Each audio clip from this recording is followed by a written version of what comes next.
balance is boring, and I argue that in my latest video about the Helldivers 2 update will not be enough. So make sure and check out that video. I walk through everything I think they should be doing with balance and with what I call embracing the pendulum of chaos, but I also talk about in that video how I think they need to rework the warbonds and handle them going forward, because I do think they're probably perfectly happy with the player numbers that they have and with the amount of sales that they have received.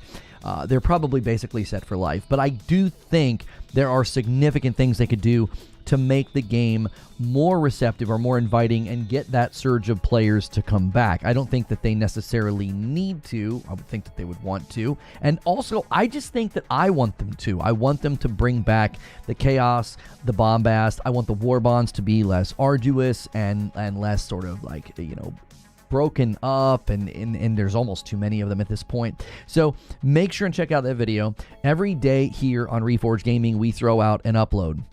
And in that video, I walk through how I think they should handle buffs and nerfs, how I think they should handle the war bonds, and I do speak to player-based numbers, and many people I think are overstating, like, oh, they've lost 95% of their player base. I don't think you can actually make those statements because concurrent peaks on Steam don't give us MAU, which is monthly active users. We don't know the number of unique logins, but we can say with how far it has fallen on the Steam most played charts from first place to fifth place, that doesn't mean they're in a dire situation. Fifth place is very respectable, but it does mean a chunk of people had to stop playing entirely in order to lose that position, and many of those people might not come back.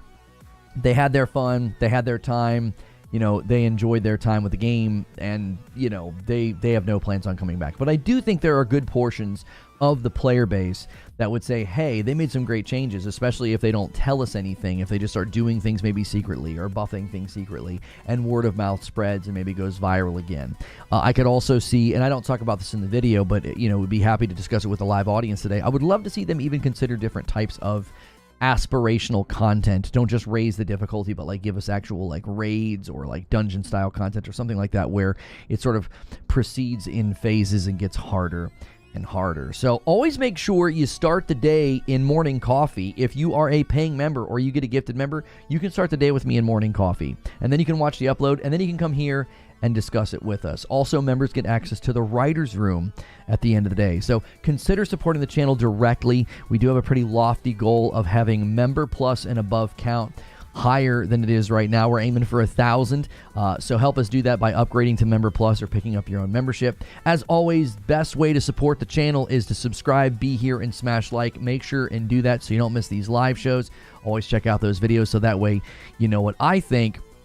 And now it's time to hear what you think. Good morning, good afternoon, and good evening. Thank you guys so much for being here, and thank you for supporting those uploads, man. I love seeing all you guys in there this morning. You guys were chatting, you were giving feedback and response. Take a quick second and smash the like button on this video. We tried something a little bit different. I've been kind of like scrambling to go live right after the premiere is over, but I wanted to wait a little bit. We might start doing this where, you know, the premiere goes live when it does, and we might start have these streams starting just a teeny bit later than I have been, like maybe by 5 minutes, just so that you guys can get in and get ready. I can kind of sit down and get ready because I do watch those premieres with you. So thank you everybody for being here this morning. And Joker Quinn, Han shot first, and so did you. You guys are actually well on your way to summoning Creature on Friday nights. That's the first gifted member of the day. We're going to change Friday nights now for you, okay? Everybody gave great feedback. They want every Friday to basically be a members community game night. So every week, if you guys hit the goal, that's what we're going to do. You can play a game on Friday night with my wife and I, or this Friday, if you guys hit the goal, Creature will show up and you guys can join us. So make sure and keep smashing those goals so we can have those fun streams on Friday night. We'll stream no matter what, but when you hit the goal, you can play with us. So thank you guys so much. And I'm curious what you guys think about this, right? I really am. I'm curious where you land on this. And Surge gifts 5 to the community. Thank you so much. That's 5 members off to a strong start already, guys. Thank you so much. I'm curious what you guys think about this. What did you think about my arguments in the videos? I'm sorry. Mainly my advocation. I sort of advocate for do the, as I call it, embrace the pendulum of chaos. Accept the fact that you're not going to balance this game. Okay? Just accept that. And then when you move forward from accepting that you will not balance this game, embrace the idea that you should just be always shifting and having sort of like seasons of dominance. And I know there was a time where I was critical of Destiny for doing this. And I was famous for saying, you know, don't break the train to make me play with the blocks, make the blocks better. That was sort of one of my catchphrases about it. And I don't think that way anymore. I feel like I've changed my thought process on this, because to me, you cannot get everything on equal footing. I just don't think it's possible. There's always going to be something that's stronger, even if it's by small amounts.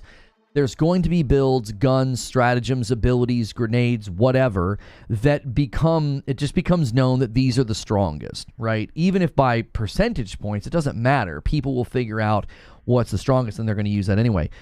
So you might as well make what's strong and really fun, and then just shift away from that, right? Bring them back down. I think they could put it into the lore of the game.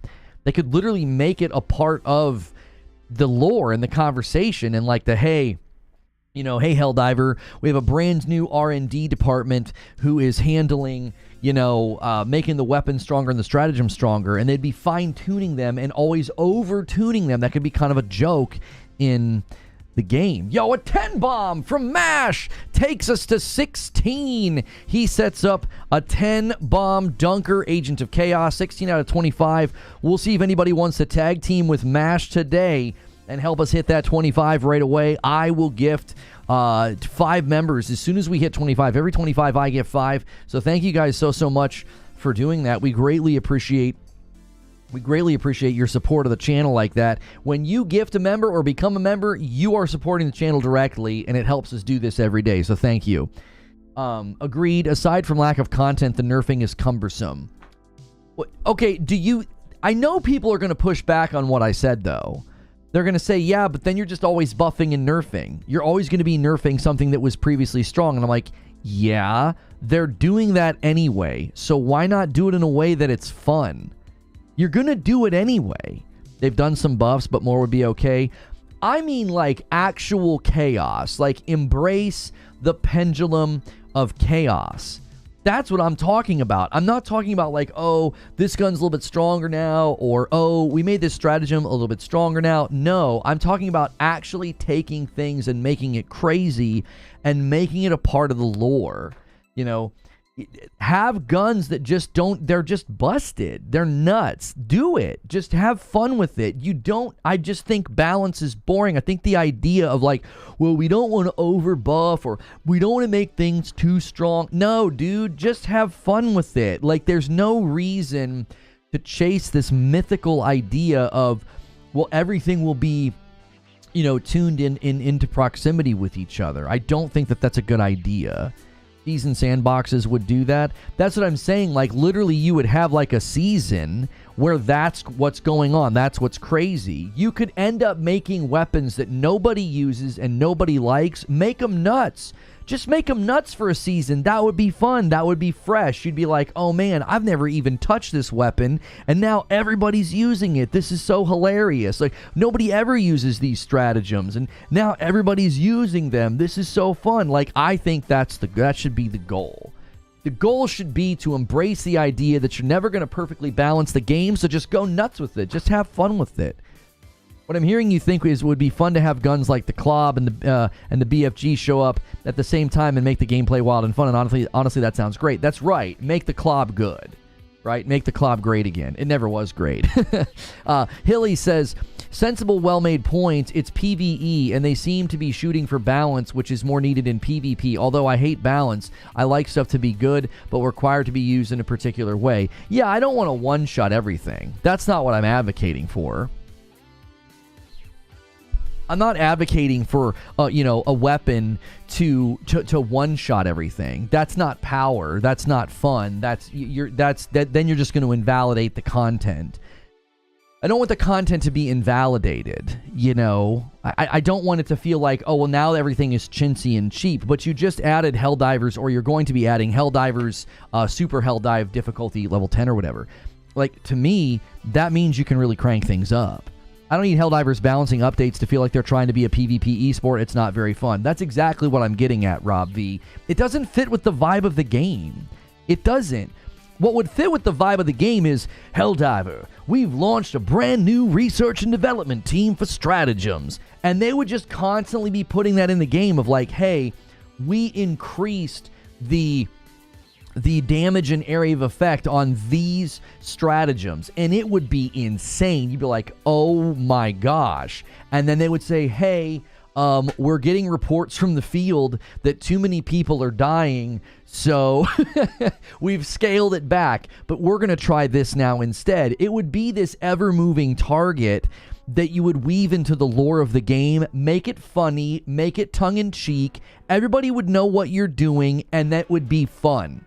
There would never be this sense of like, well, they broke my build. That was my favorite build. It'd be like, no, that's the game, dummy. The game is they're always messing with things and making things insanely strong, and then they have to scale it back. No, there's no PvP in this game. You know what I mean? It's like there's no PvP in this game. It's like, what? We don't need to have this level of balance. Everything you talk about, they already did. No, they have not.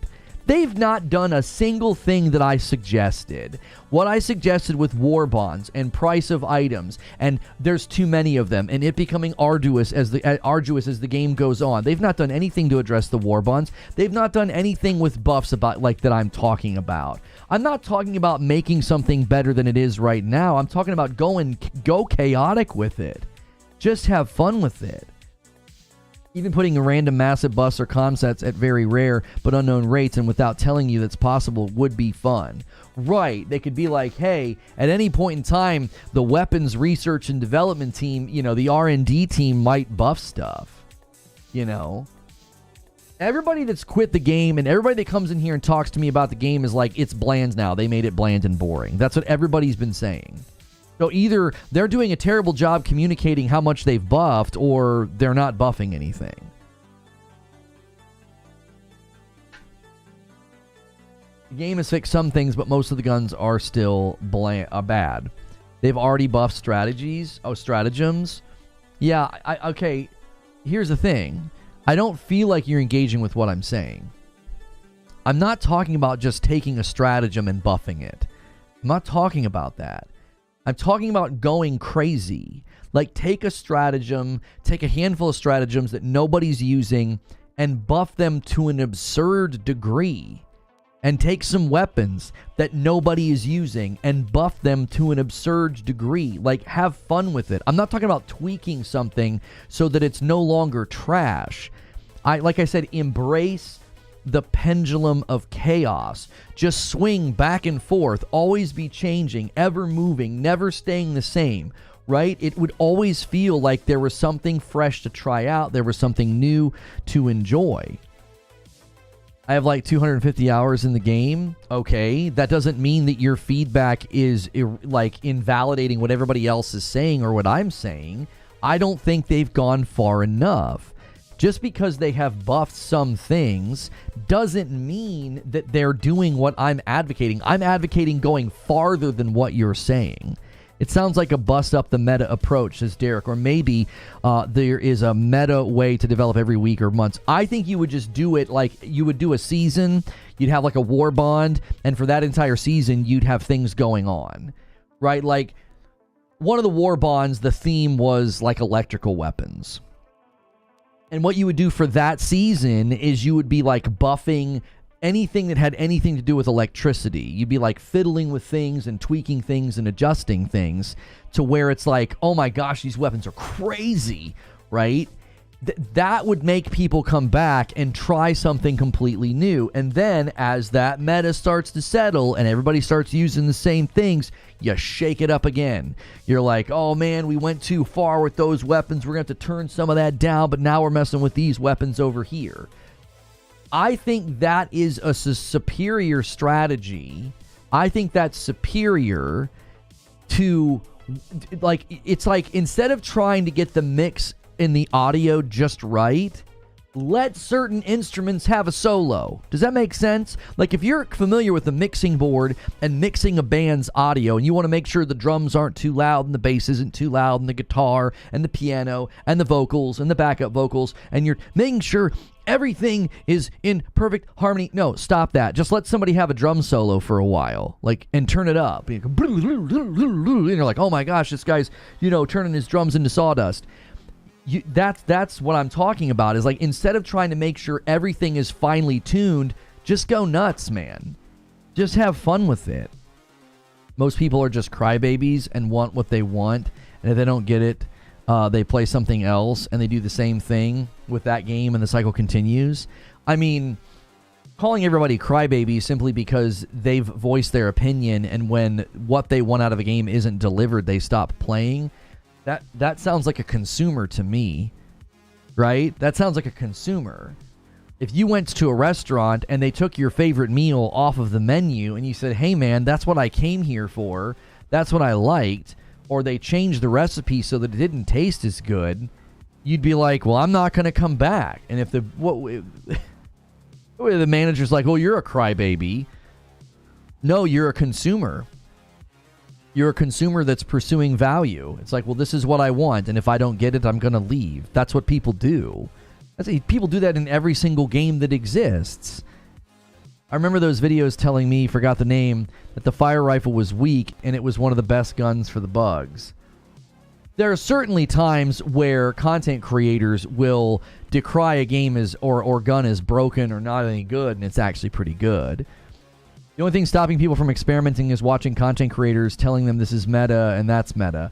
I definitely think that plays a role, but I also think they could embrace the virality and the sort of the way that people talked about the game and like spread information about the game. I think they could embrace that and do things that gets everybody talking so that it organically... You have almost like this organic, like, word of mouth. Like, dude, this gun's busted. Oh, my gosh, it's so strong. Oh, my gosh, they buffed this stratagem. Or you literally boot up the game, and they tell you. They're like, hey, man, there would be, like, a new station, in your ship. The R&D department or something like that. And they could make it real tongue-in-cheek, the freedom and development or something like that. This was peak Helldivers 2. They need you shaping the road, and they need me to jump off of cliffs. Your cliff dive was phenomenal, Hilly. It was one of the best dives I've ever seen in Helldivers to this date. Let's read some comments on the video. Let's see what some people are saying here. Deathside with 31 months. Thank you so much. That's the Destiny model right now. There is always a mod that makes a damage type crazy for a season, and everybody uses it. They've always been about seasons of dominance. Thank you so much, Deathside, for 31 months. Guys, take a quick second. Smash the like button. Consider gifting a member or becoming a member or upgrading. Anybody right now that does a member plus and above, you're helping us work toward a huge goal. And we're considering, I'm going to try and get a new phone for this, about doing some IRL streams for members if we can get that number high enough. So consider upgrading today or gifting some members. It supports the channel directly. This guy says, not enough according to who. I swear maybe y'all just need to find another hobby aside from gaming. Didn't watch the video, reacting to thumbnail.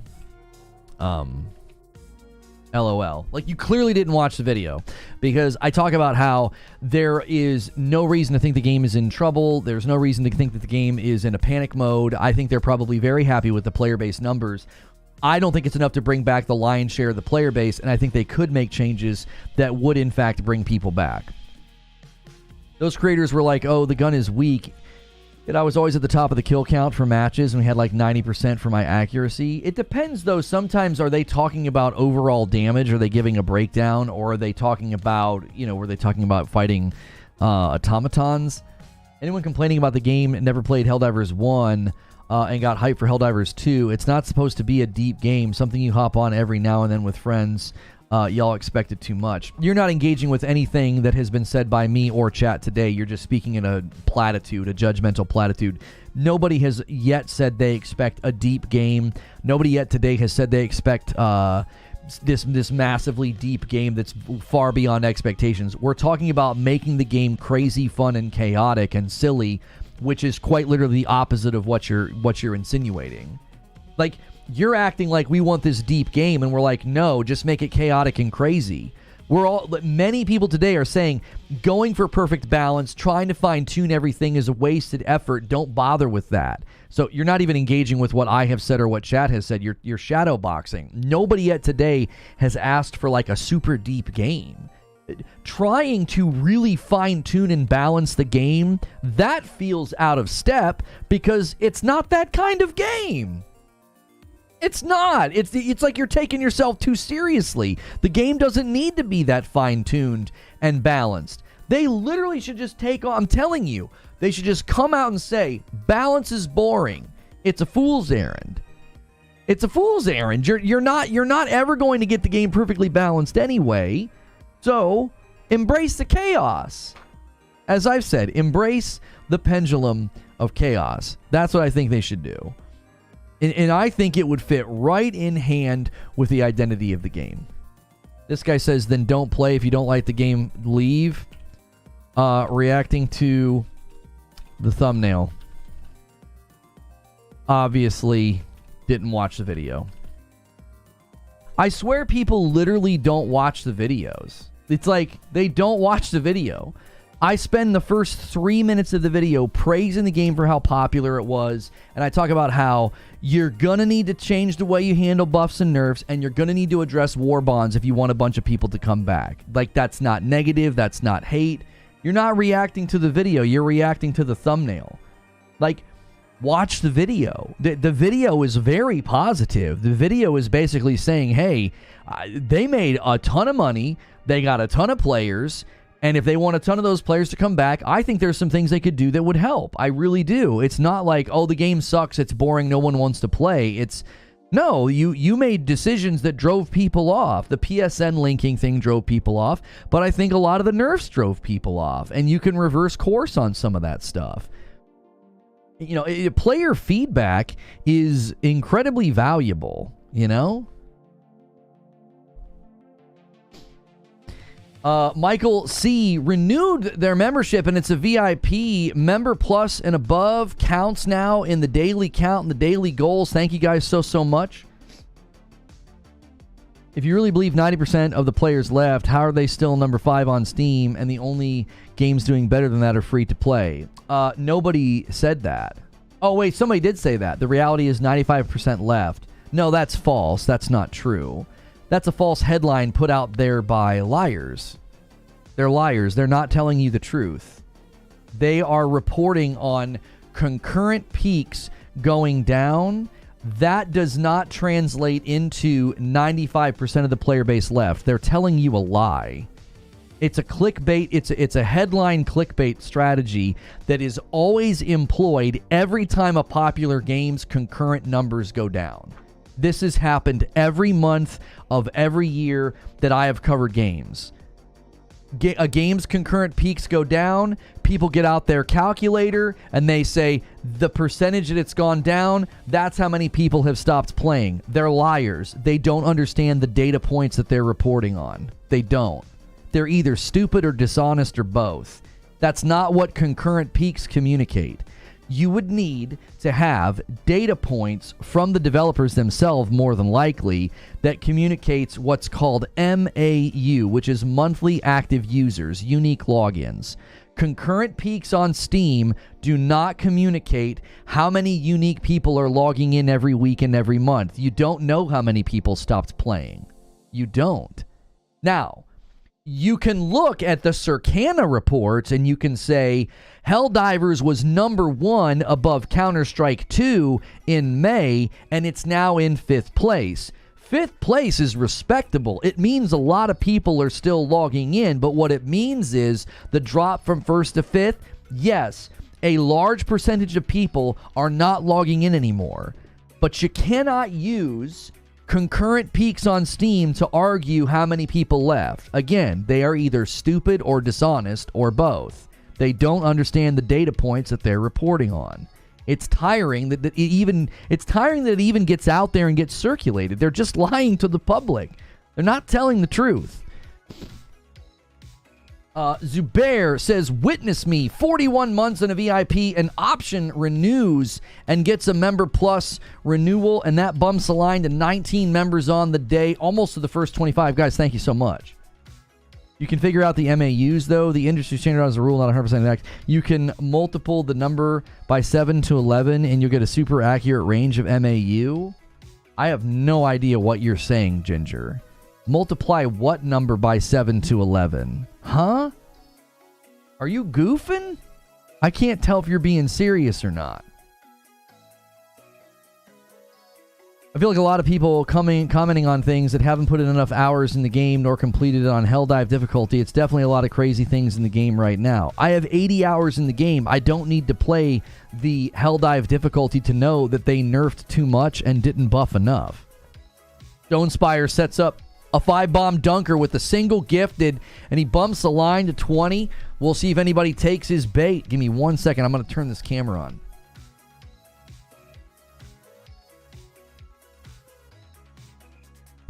I forgot to turn that one on this morning. Helldivers doesn't really have any vertical progression or horizontal progression. They should just choose a lane. Add a comment to the upload. Thank you so much. Everybody commenting on the upload. Let's read through some of them.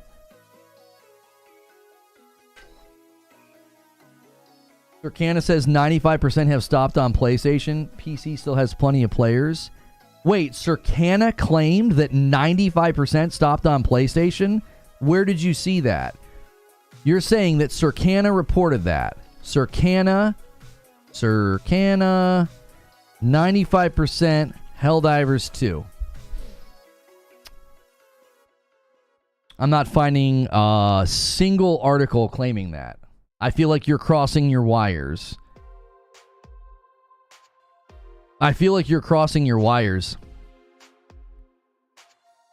Because there were tons of people that threw out the 95% number, and they were literally just basing it off of the concurrent charts on Steam. I find it hard to believe that the exact same number was magically reported by Circana about PlayStation. I didn't see that in a single headline. All the headlines were 95%, and you went to the article, and they were talking about the Steam charts. Because that's the number. You go from 458,000 down to 40-something thousand, and that's what people are claiming, or 50,000 or whatever it was when they claimed it.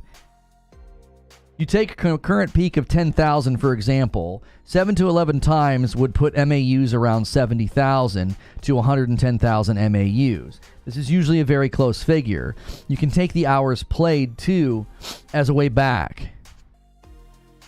Even at the peaks, can you do that, Ginger? 458,000 people was the peak. Could you multiply that by 11 and get a potential MAU? Is that true? Wouldn't that be... I don't know. When can you do that? And where are you getting this information? Has this been reported on somewhere? Somebody said that on average you can get that? Because if you take 458,000, you multiply it by 11... that's 5 million, and they sold 12 million. I mean, maybe that's about half of the total sales, and that would be about the number of people then that would have logged in during that time on Steam.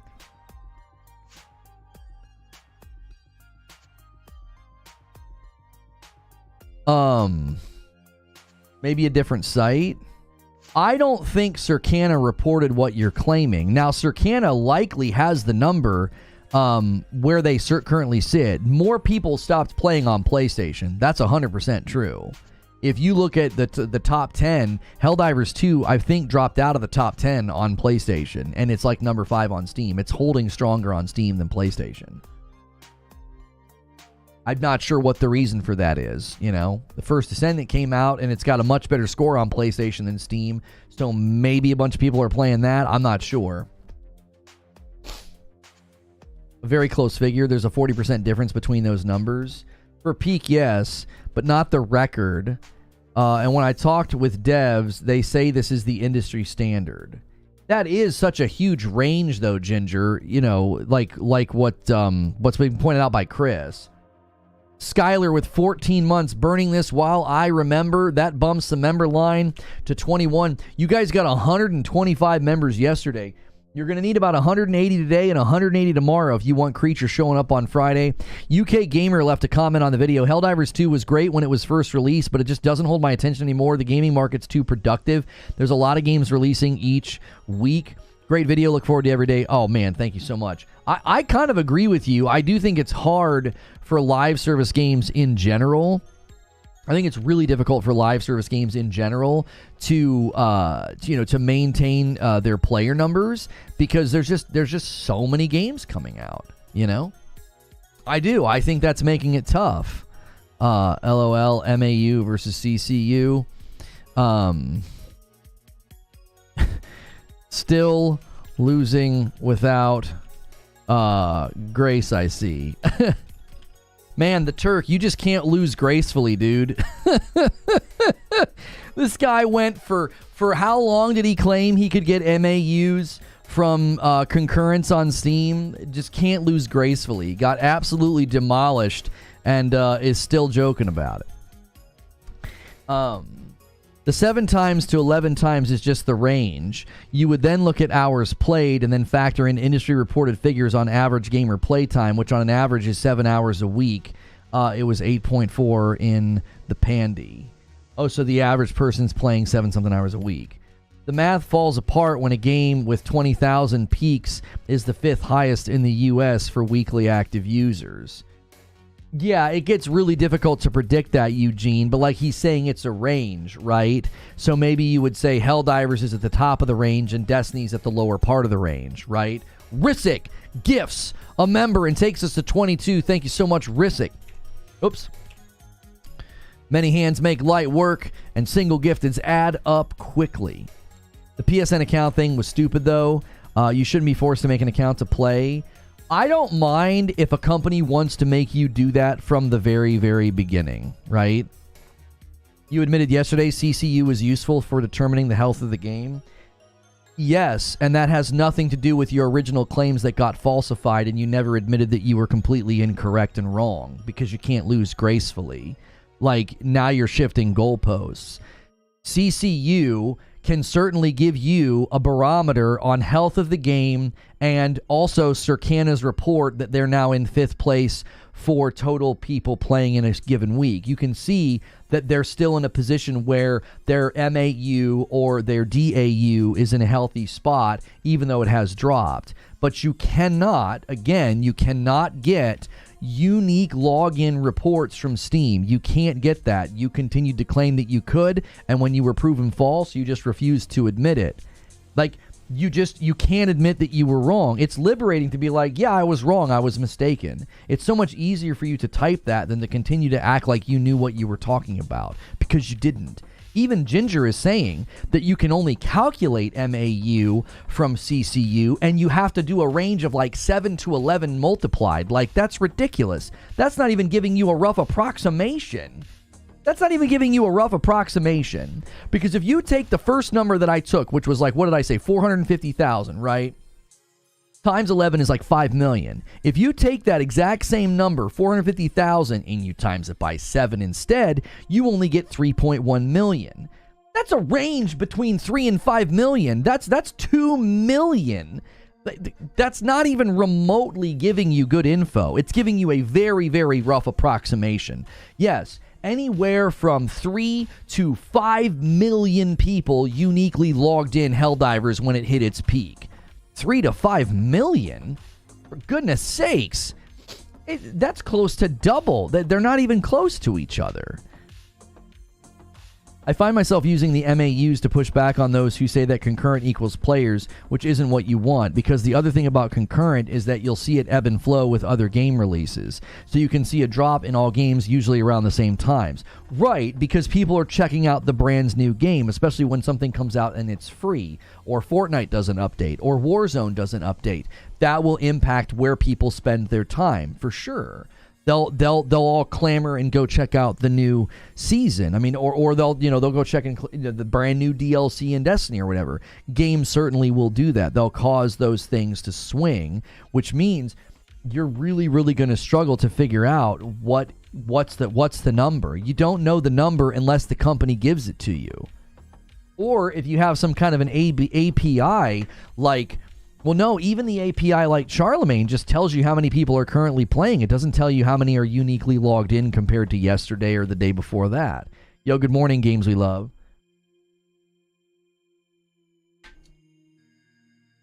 Why is MAU on Xbox higher than PlayStation when they haven't sold as many consoles? What are you talking about? What game in particular are you saying has more MAU? Oh, are you saying MAU in general? Because the MAUs that Microsoft and Xbox calculates, they include people that are not playing on Xbox. They include Minecraft, which is like, what, every freaking platform?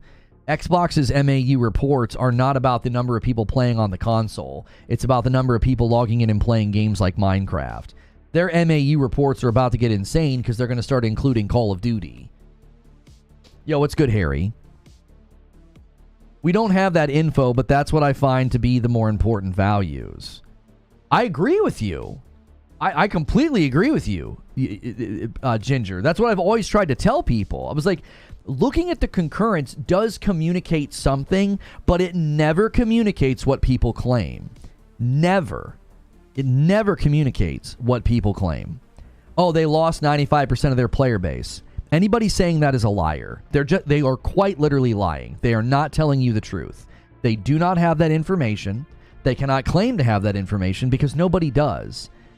Now, if you expect me to believe that Helldivers went from the #1 spot above Counter-Strike 2 to the #5 spot on Steam for unique logins, if I'm supposed to believe that that represents a 95% player exodus, I'm sorry. I'm not buying what you're selling. There's no way that many people stopped playing and yet they're still in 5th place. They're up there hanging out with Destiny 2 on Steam. Like, what are we even talking about? There's no way they lost.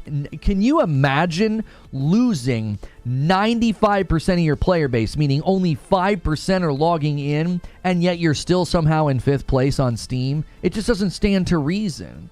The most basic, logical, reasonable person would say, there's no way they lost that many people, or they wouldn't be in the 5th. They wouldn't be in 5th place. That wouldn't be possible. This is why I commented LOL, MAU versus CCU. Why did you comment that? What was the reason that you said that? Some people want the game to retain fun. Some people want to turn the game into what other games already, which is not. I don't think anybody wants to turn Helldivers into another game. I think people like the fact that it's its own game. Me advocating for embracing chaos is because I literally want people to. I want them to just embrace chaos and be crazy and be nuts. That's what I want. That's not trying to be another game. Every game tries to do the balancing thing. I think companies just need to give up on that. Unless you're a PvP game, obviously. I think PvP games have a much harder task because they quite literally have to make sure everything's finely tuned and balanced. A 90% drop in players after the hype is very common. You see this across many games as a service. Heck, Final Fantasy XIV Endwalker dropped like 70 to 85 after the hype. Hype numbers are unsustainable. Now, when you say drop 70 to 85, are you talking about concurrent player numbers, Ginger? Or did literally 70 to 85% of the people who were playing Final Fantasy when it was hyped with Endwalker, they just stopped playing altogether? Is that what you're claiming? What was the max? Oh, the max peak? Max peak was like 458,000, I think is the number. I mean, I could pull it up. It's not even out yet. Watch the video. Stop replying to the thumbnail. Jiminy Christmas. Watch the video. This update isn't even out yet and half the player base is complaining. You act like the devs are doing the bare minimum. Complaint speaks to value. They need to do better. If people are complaining, if people aren't happy, if people are like, look, man, that's not enough to bring me back, that speaks to value. They need to do better. They didn't stop playing altogether. They've usually taken a break from the game or playing way more casually. I'm saying, Ginger, are there MAU reports from, is this camera working now? It's working. Are there MAU reports from that game? Do you have MAU reports from Final Fantasy XIV to claim that many people took a break? Or are you, again, just basing this off of concurrent? Steam player count went from 458 down to right now 21,000. Well, 458 was the absolute highest peak, so even saying that is not representative. They settled into a rhythm of around 200,000 peaks a day, then down to about 100,000, and then yes, they increased the exodus. They increased the exodus. They did, because of the PlayStation login thing and then the nerfs. Final Fantasy or really MMO don't release MAU reports. Okay. So again, we're still dealing with just concurrence. This guy says, I love to still play the game, but why can't they understand this simple thing? Embrace being the anti-COD and give us overpowered stuff. Yes. Embrace chaos. I'm telling you, that's the key. You got to embrace the chaos. It's in line. It's totally in line with the game's identity. It's in line with the game's vibe. It just is. You know? Just do it. Just embrace chaos. Let people just have a ball. I want to get their membership, but I'm afraid that this, we don't need to do that. You guys, if you guys want to gift memberships, just gift memberships. We don't need to pay attention to those people. We just don't. And continuing to invoke that, let's just not do that. Let's just gift. Let's just have fun. If you want to or don't, that's your choice. But there's no reason to put that into the chat. The whole back and forth about CCU versus MAU was absolutely exhausting. Some people just can't accept when they're wrong. Ginger says, correct. What I think about CCU debate is that CCU is important if you do not trust the developer. So because people trust the OCP, a player drop isn't an issue. No one reports that story. There you go. Thank you, Luke. Gifted a member. I appreciate it. 95% of the time, the memberships go to people who are here and deserve it, not somebody that you need to be concerned about. Thank you so much. That takes us to 23 members on the day. Brett Williams says 330 are watching and only 150 likes. Come on, people, hit the like button. Brett says hitting the like is free. He's right. It is. Thank you guys for being here, and thank you for leaving comments and likes on the upload as well. One thing that really bothers me about the Helldivers 2 community will keep saying the game is fine, ignoring the rest of us with technical issues and weapons we like that are literally broken. That very first balance, when they gutted the breaker, that was when I knew. The reality is, no matter what they change, there will still be a segment of people that complain. The game itself will stick around because it's just fun. Here's something that I think you might be misdiagnosing, though, Wise World. When people are complaining, that's not a bad thing. I've talked about this before. The worst thing that can happen to your video game is that people stop talking about it and people stop paying attention to it. If they're complaining, it means they're playing and it means they're passionate. So yes, if they were to employ my strategy, Raven gifts a member and takes us to 24 on the day. If they embraced my strategy and they said, we're going to embrace chaos, we're going to make things, we're going to buff things, make them nuts for a season and then bring them back down, right? There would be people that would complain. And guess what? That's a good thing. Because you know what they're going to do? They're going to boot the game up and they're going to try to find something else that's powerful. This is not a looter shooter where all of a sudden some gun that they spent hours trying to grind and get got weak, right? Yeah, you were like 8 minutes behind, Eugene. So the idea, I think the idea that like people complaining is a bad thing, it's actually a good thing. Stone Spire gifts a single and takes us to 25. First 25 of the day.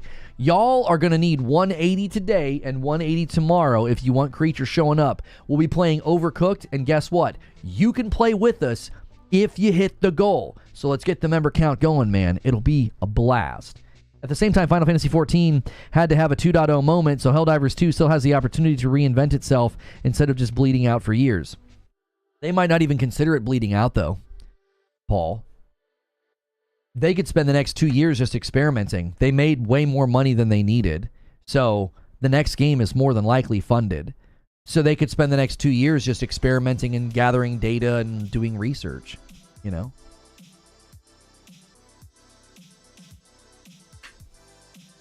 I mean, you see what I'm saying? They're in a position of power. They really are in a position of power. People also have to stop lying. There's no broken gun in the game. Most of the weapons are viable. I don't think anybody's lying. I think people, their perspective is what is reality to them. If they use a handful of guns and they think they're broken and trash, they're not lying. Like, they're just like, yeah, I think that gun's broken. I think that gun's trash. You know? Haters make you greater. Haters confirm that you're worth paying attention to. So, I just ran some numbers on Helldivers 2 CCU versus hours played. If the average player plays 40 hours of the game each month, you'd be looking at an MAU of 470,000 players on PC alone, which is more than the average. This jumps up to 602,000 players on PC a month if you use the average playtime of 7.2. So what you're saying is somewhere in the neighborhood of 500,000 people are logging in uniquely on PC based on your projections, Ginger. Lono's right. It's like wrestling. The worst thing is silence. As long as they are cheering or booing, you're golden. If you get silence, you're dead. That's right. That's right. Like, you don't want to interpret complaint as a problem. Complaint is good. Complaint means people care and they're passionate. People also have to... Oh, I already read that. I think Helldivers 2 is healthy, and what you might see is them follow an expansion model that brings back hype and players. I'm not lying, says Halfie. Arc Thrower misfiring is literally on known issues since near release. Some of these people don't even play the game.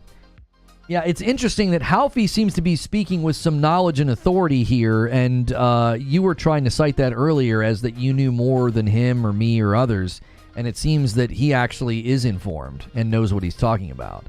If I'm going to measure who I would say is being reliable in their feedback and communication right now, it sounds like he's tuned into what's going on.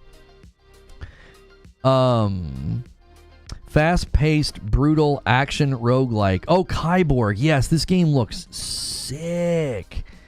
I can request a key. When's this game coming out? Who'd they send this to? This game looks really, really cool. Kyborg is, oh, they sent it there. Okay. I'm going to forward that to myself. There's some really, really cool rogues coming out, I think. I love the concept of some of these. I wish some of them were co-op, though. Melrose Mike is the agent of chaos. He renews his membership, and that pushes us past. That right there is 26. We're on our way to 50. I believe I still owe you guys 5, I think. Yeah, I have not done it. There you go. There we go. Let me do the 5 that I owe.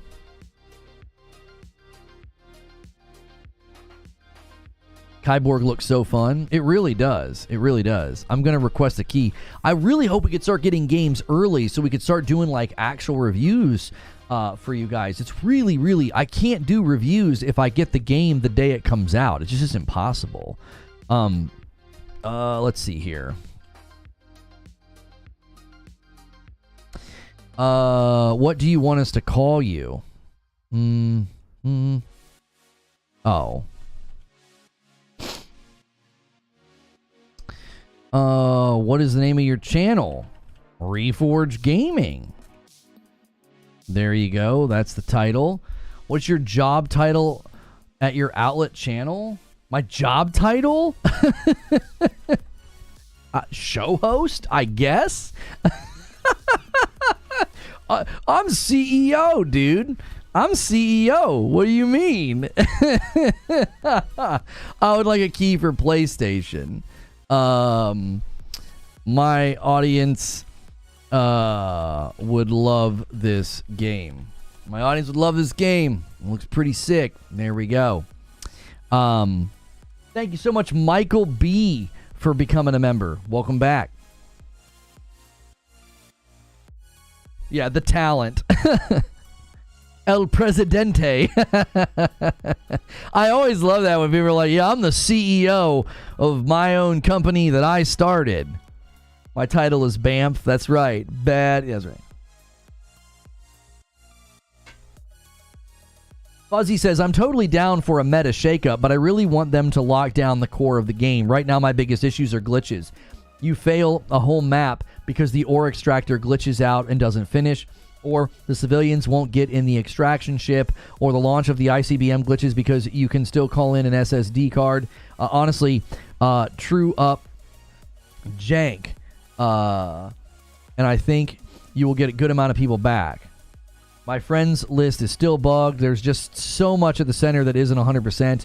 If they get that together, we could start talking about the metas and the guns. I mean, maybe August 1st when they do this update, maybe there'll be a nice quality of life pass, you know? Yeah, Chief Yapper. I like that. Who said that? Chief Yapper. That's it. What's Kyborg? I'm at work. It's spelled with the K-I. It's spelled K-I. Gameplay overview. A month ago we saw this game. When did we see this game exactly? Here we go. Let's see here. So they're showing you all the different things you can get. Obviously, you know, it's a rogue. So this is like I'm assuming your path to lead to a boss. This is how the combat map will flow and the rewards that you will get. Let's see if we can't get some gameplay. Here we go. So, cinematically driven, there's melee, there's guns. It really, really looks fun.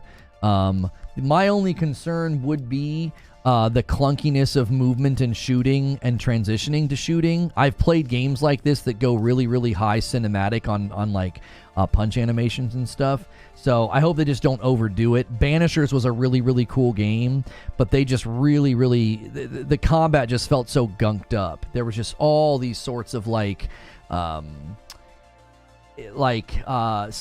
animations and stuff. So here we get a better look at some of the speed and stuff that he gets. So he starts out with a gun and he shoots this guy, leaps to that guy, leaps to that guy. So it looks like you can really get some speed and fluidity from the upgrades and stuff that you get along the way.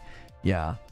I like games like this. I really, really do. I think rogues, I used to just absolutely hate them, but I have found them far more appealing now. Looks like Lumen. Is that UE5? I don't actually know. Kyborg Frick Engine. I'm typing like over my stream deck. The Kyborg engine is Unreal 5. Yes, good eyes. Good eyes, Zubair. You have good eyeballs. Krabby says, I didn't see anything that made me want to come back to the game. Agreed. I'm going to play this game till the servers go down. I played Helldivers 1 till launch. And I'm going to same with this one. Man, good on you. That's awesome that you're that loyal, dude. Go for it. All I hear is crying. I have everything bought and upgraded. Enjoyed the process of the grind. Can't wait for more. Different opinion than you equals crying. Sure, Jan. That's my new thing. I just say sure, Jan. Sure, Jan.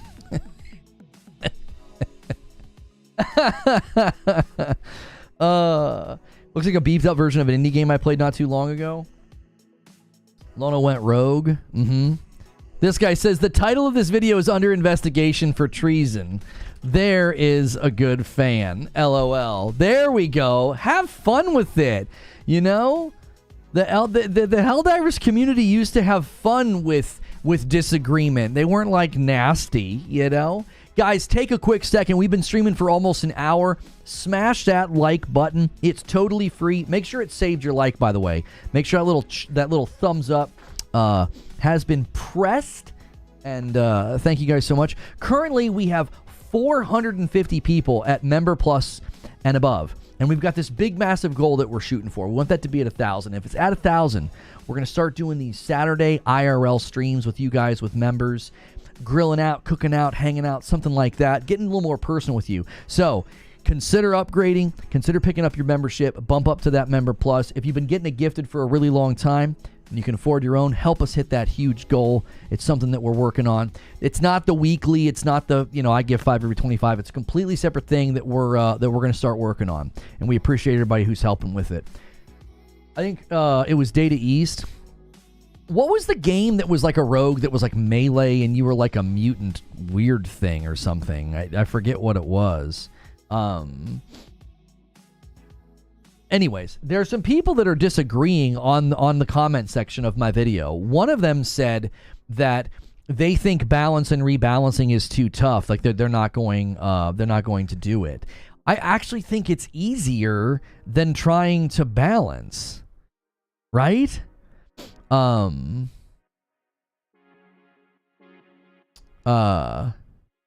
they emailed me the form. Thanks for filling out the form. Oh, okay. You're welcome. Will you finally show us reverse seer? Listen, if you guys get us to that number, I'm doing the reverse seer. We will figure it out, Ashton. I was talking about it with my wife.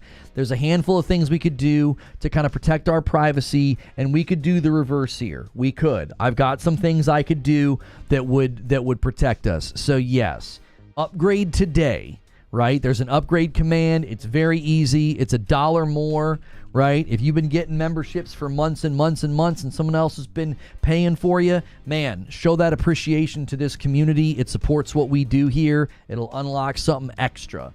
I don't stream on Saturdays. This would be a totally big, huge extra thing that we would do as long as we maintain 1,000 people at Member Plus and above. So thank you guys so much. My wife said more. I'm sorry, I'm reading it backwards. You got to make more money unless you want to reverse sear a hamburger. Come on, babe. Ribeyes did go way up in price. I haven't bought one in a long time. That was a good joke, babe. Sorry, guys. A little tight right now. We're going to reverse sear a cheeseburger. I did. I shared it. I read it. Oh, that's true. That's true. I said a while ago, a cooking show with you and the wife, even once a month, would be cool. Yeah, that just takes a lot of work, and that would take time away from the weekend. So we're making that a pretty big and lofty goal. We usually have tons, like thousands of people on gifteds, and we would need about 500 of you to pick up your membership. Yeah, so we're about midway to the goal. Remember last update was all buffs and no nerfs. Here's the problem. We were having this debate earlier, and somebody said, "Look, they've done this." They were disagreeing with me. They've done this, man. They have buffed weapons, and I said, "I'm not talking about buffs. I'm not. I'm talking about just utter chaos. I'm talking about making things nuts. Go overboard." Make people really question if it's on purpose. Is this on purpose? Did they mean to do this? We should be running that short creature. Oh, I thought that was a good short. What's good, Raven? I don't think you would couch this as buffs. You would put this out as a completely different philosophy for the game. Just buffing everything isn't enough at this point. I need more to go back. How about a giant randomizer that moves every stat on every gun 5% up or down? Even the devs don't know what the new meta will be. I mean, they could do something like that. Sure, they could do something like that. But I'm talking about just embracing a completely different strategy. Completely altering how people think about oh, they made things a little bit stronger, or oh, they put out some buffs. It would be like, no, this is now insane. These guns and these stratagems are insane right now. Like, that's in line with the game's identity and lore. It's in line with what made people love the game, blowing each other up. You know? Do something different. If everybody else is balancing, make yourself chaotic. That's the stuff I like, different than the norm. That's why I said, embrace the pendulum of chaos. The game you're referring to is called Biomutant. Wait, are you? I was talking about a game that was a rogue and was like you were like a mutant or something. That wasn't Biomutant, unless you're talking about something else, Citizen. Ever since Joel stepped down, I think Arrowhead is aware that the fun factor being most important. Joel stepped down? Why did he step down? Was there an issue going on? No Man's Sky update's really great.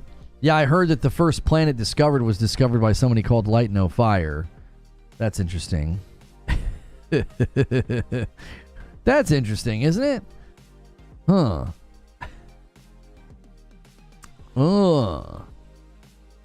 The explosions look so cheap. This guy says clickbait, just a video of some crackpot waffling crap.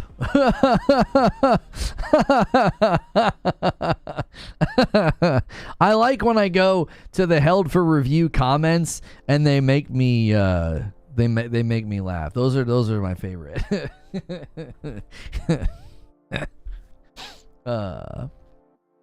Don't play then, bro, like WTF. Me and a huge portion of the player base aren't playing. LOL, like, he says, instead of just not playing like a normal human being, it's super cringe, bro. I'm embarrassed for you. Imagine leaving that comment. This is super cringe. I'm embarrassed for you. What? Son, people can see you. It's like people can see what you're typing, bro. Yo, are you all right?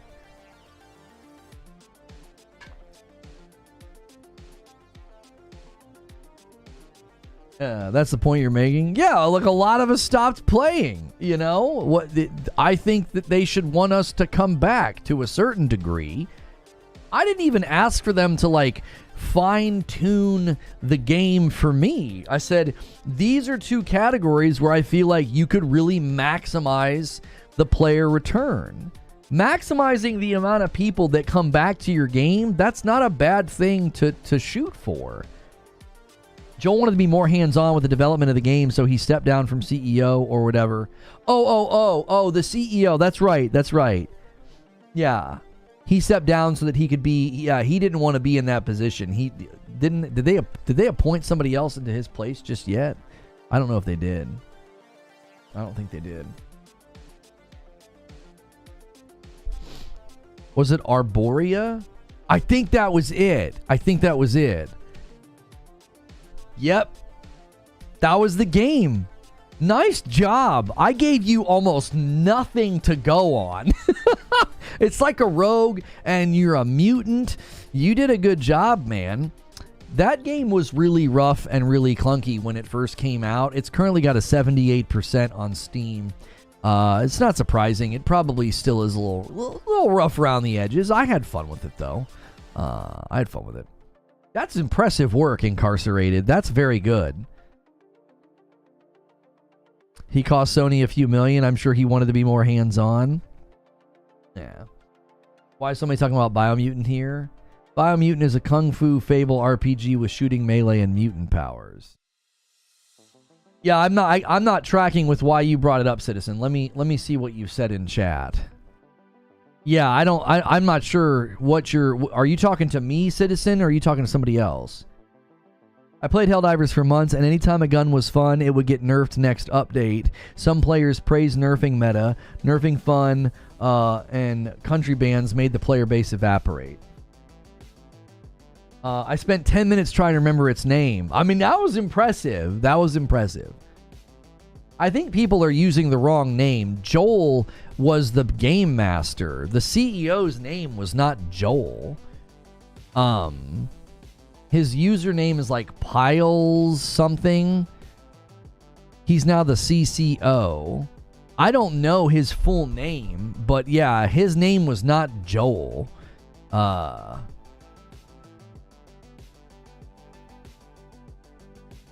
Yeah, he stepped into the CCO position. So I don't think he was like demoted or, you know, got in trouble or anything. I think he wanted to switch. You know, that's what I think. I never like reading beyond what someone says unless we have good reason to. And I believe what he said. It was like from the very beginning, he was out there on Twitter speaking more like a dev than a CEO. So.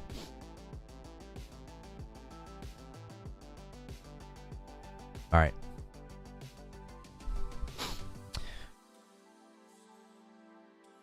Oh, so his it's what Johan Pelez did? I don't know how to say that last name. Yeah, it looks like Pilestead. Yeah. Look, Reforge spreading lies again. What lie did I spread? What lie did I spread this time?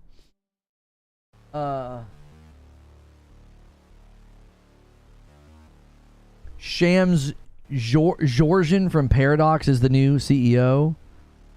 Oh, that's right. I remember. He appointed him, didn't he? Didn't the guy stepping down appoint the new CEO? CEO stepped down from his own, and he appointed his an acquaintance. Yeah, I don't think you get to step down and appoint your replacement if you're in trouble. I don't think that's how that works. This person says you're a moron and clearly don't know what you're yapping about. You know, it's interesting. When everybody was really having fun in Helldivers, you could make a video like that, and everybody would be very goofy and very silly and be like, yeah, like, there it is, anti-democratic lies. Like, people would be sort of memeing and joking around. Now people are just being nasty, which pretty much confirms my suspicions that people are not enjoying this game like they used to. If you're still playing, great. But it seems like the people that are defending the game are not in a good mood. You know what I mean? Back when the game was at its height and everybody was loving it, if you made a critical video and you criticized them for things, nobody came for your head or insulted you. They would either agree or they would goof around and call you anti-democratic or call you, accuse you of treason. Where's all the levity? Where's all the levity and mirth? Where'd all that go? You guys don't seem very happy. If you're having a blast and the game's in a great state, what the frick are you doing on my video getting angry for? You know what I mean? If I'm having fun in a game, I don't care if somebody's out there making a hit piece or a negative piece on it. I don't care. You know? Yeah, Stalker 2 got delayed again. My personal take on Stalker 2 is I think they should just delay it to next year and don't give a date. Take as much time as they need. I want to afford that developer, a lot of grace given their situation. Listen, boys, just forget about this year. Just make the game as good as possible, Fun can only last so long, but they kind of sucked the fun out of it and made it real in a way. I think that's like a really, really good way of phrasing it, Just came by to say what's up. What's up, Brooklyn? How are you? Like, if it's, to me, if they embraced a lot of what I put in my video, I don't think that anybody would say, oh man, you guys have really hurt the game. They'd be like, oh no, this is exactly what Helldivers is all about. It's about chaos and irreverence and being silly and being overkill. You know what I mean? Some really nasty hypercopers did remain, but the community still largely is great. I think there are far more likely people that are going to find my video and agree with it because way more people stopped playing than continued to play, right? I think I have that in my corner, right? More people stopped playing than are still playing. So if you play the averages, I think my video is going to do pretty good. You know, I think my video will be just fine. If you're defending a game and can't acknowledge the problems, you don't care about the game in the first place. Right, you know, Fuzzy's got 230 hours in the game. Well, I've said this a lot lately about different topics, right? You take away the developer's ability to turn things around or to make improvements if you act like everything is fine. Just shut up or don't play. The game's fine. Okay, so if they make a bunch of improvements and really make things better and clean things up and add a bunch of fun updates and everybody comes surging back, do they not get credit for that? Man, they really made this game a whole lot better. What are you talking about? It's always been good. Like, that level of fandom is counterproductive. It's like, okay, so if the game's always been good, if the game's never had any significant problems, and we were all just being haters, then I guess we can't give them credit if they make things better. Right? Like Cyberpunk, there were people that insisted, oh, it's always been this great. No, it hadn't. That's not true.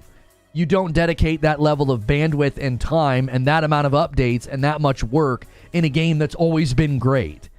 You're full of it, mate. The game was not always great. Mediocre at best. And they turned it around. Great update. Amazing DLC. Won an award. And all those accolades are diminished if you hold the line. You're like, well, no, Cyberpunk's always been great. No, not true. Now, you could think that it's been great and you've always enjoyed it, but you have to admit that they vastly improved it. So what do they go from greats to flawless? Like, you know what I'm saying? No, now it's perfect? Like, if you admit a game has flaws and missteps or things that aren't designed well, then you get to praise the developers when they fix it. Imagine if people would have done that with No Man's Sky. No Man's Sky's always been great. I don't see what the problem is. You're drunk if you think that, right? Like, No Man's Sky is a different game now.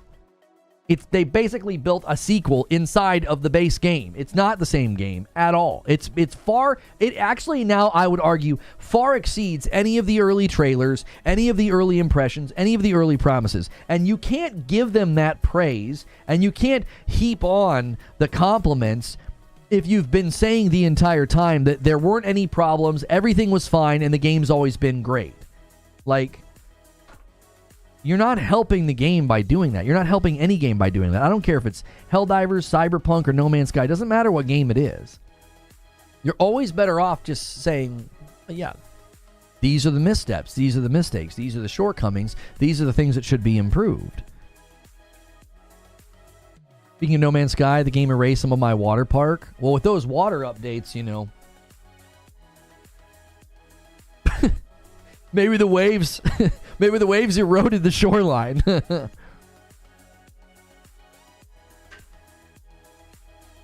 first, as a first-time No Man's Sky player, I'm really impressed with it. I assume the frame drops when warping or flying into orbit are just part of the experience. When the game first loads up, I've always gotten hitches, Zuby. But playing on a PS5, coming in and out of planets, I generally don't get...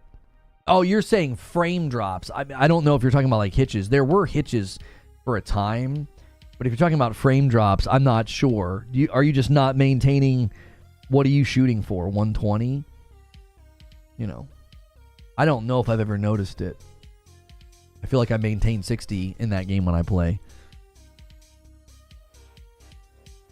Hello Games has even built a couple of sequels into the launch game because No Man's Sky Next, where they added the full multiplayer, would be considered No Man's Sky Part 2.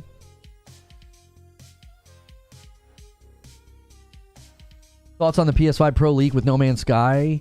I don't know if that's anything other than a placeholder right now. It wasn't a big bump. We do know that Hello Games likes to really invest in things for PlayStation like they did with the PSVR 2. No Man's Sky is like one of the best experienced... It's one of the best things to do with the PSVR 2. So I don't know. It seemed pretty meager. I think it does prove that the PlayStation 5 Pro exists to the people that are like, it's not real. They haven't said anything official yet. Okay, sure.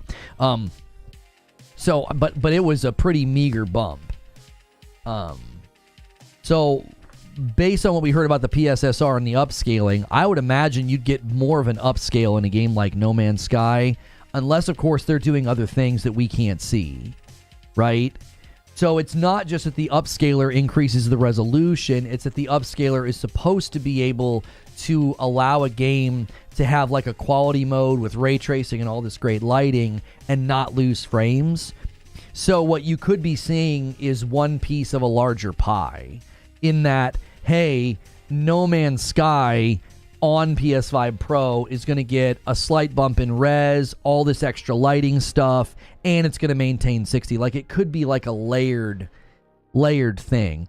So people were like, oh, that's disappointing. That's barely bumping the resolution. It's like, well, it could be a placeholder. It could be experimental. It could be the first thing that they're trying.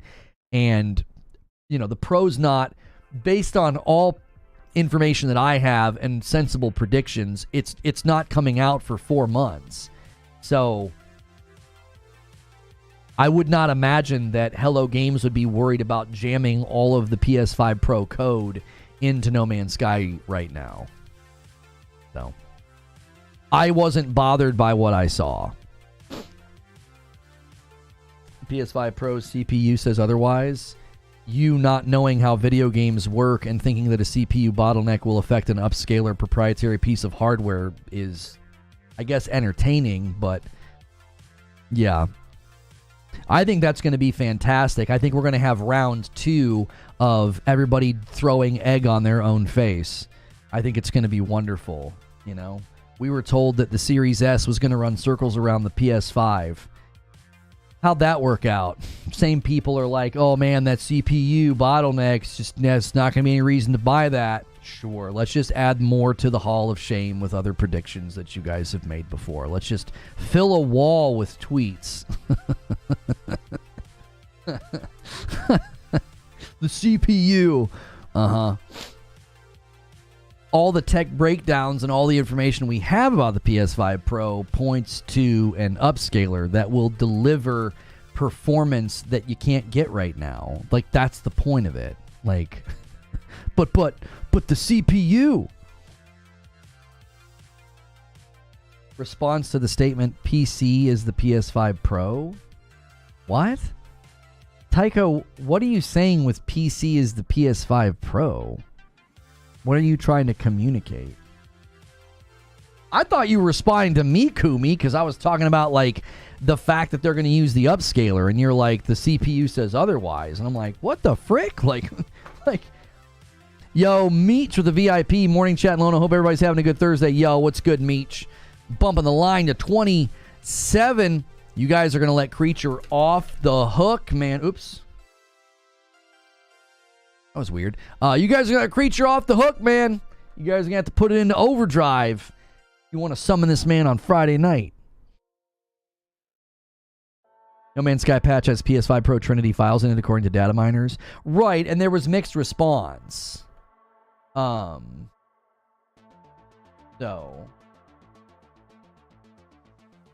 my PS5 Pro video is 100% accurate. It's been confirmed in every Digital Foundry video so far. I don't know what video you're talking about, and I don't know what claims you're talking about. And Digital Foundry hasn't confirmed anything. Everything right now is speculation, so nothing can be confirmed. I don't agree with what, I do not agree with what you a lot. I don't agree with you on a lot. However, I don't need people to agree with me, and I think that you're a good YouTuber. It sucks. A few have been attacked. I've never stopped playing. Yeah, I mean, listen, a lot of people here in this community are still playing Helldivers 2, but they're also very vocal about, you know, the things that they would like to see improved or changed. I mean, I don't, you know... If you don't think this is enough content, don't effing play, you crybaby. Like, that's... People are coming unglued. Like I said, if this game was in such a great state and everybody was super happy, I don't know why you're in my comments coming unhinged like a child in a daycare. Like, I don't get that. Back when everybody was loving this game and everybody was excited, I never got attacked for being critical of the game. The entire vibe has shifted on this game. To the point that when I make a critical video, I'm being insulted and attacked and called names. And it's like, dude, I don't know why you're throwing a tantrum, but if you were really, really pleased with this game and having a blast, you would just shrug at my video and say, well, that's fine. I'll keep playing. I'm having fun. Yo, John Lipkowski gifts a member 28. Thank you so much. John's like, come on, man. Everybody throw in.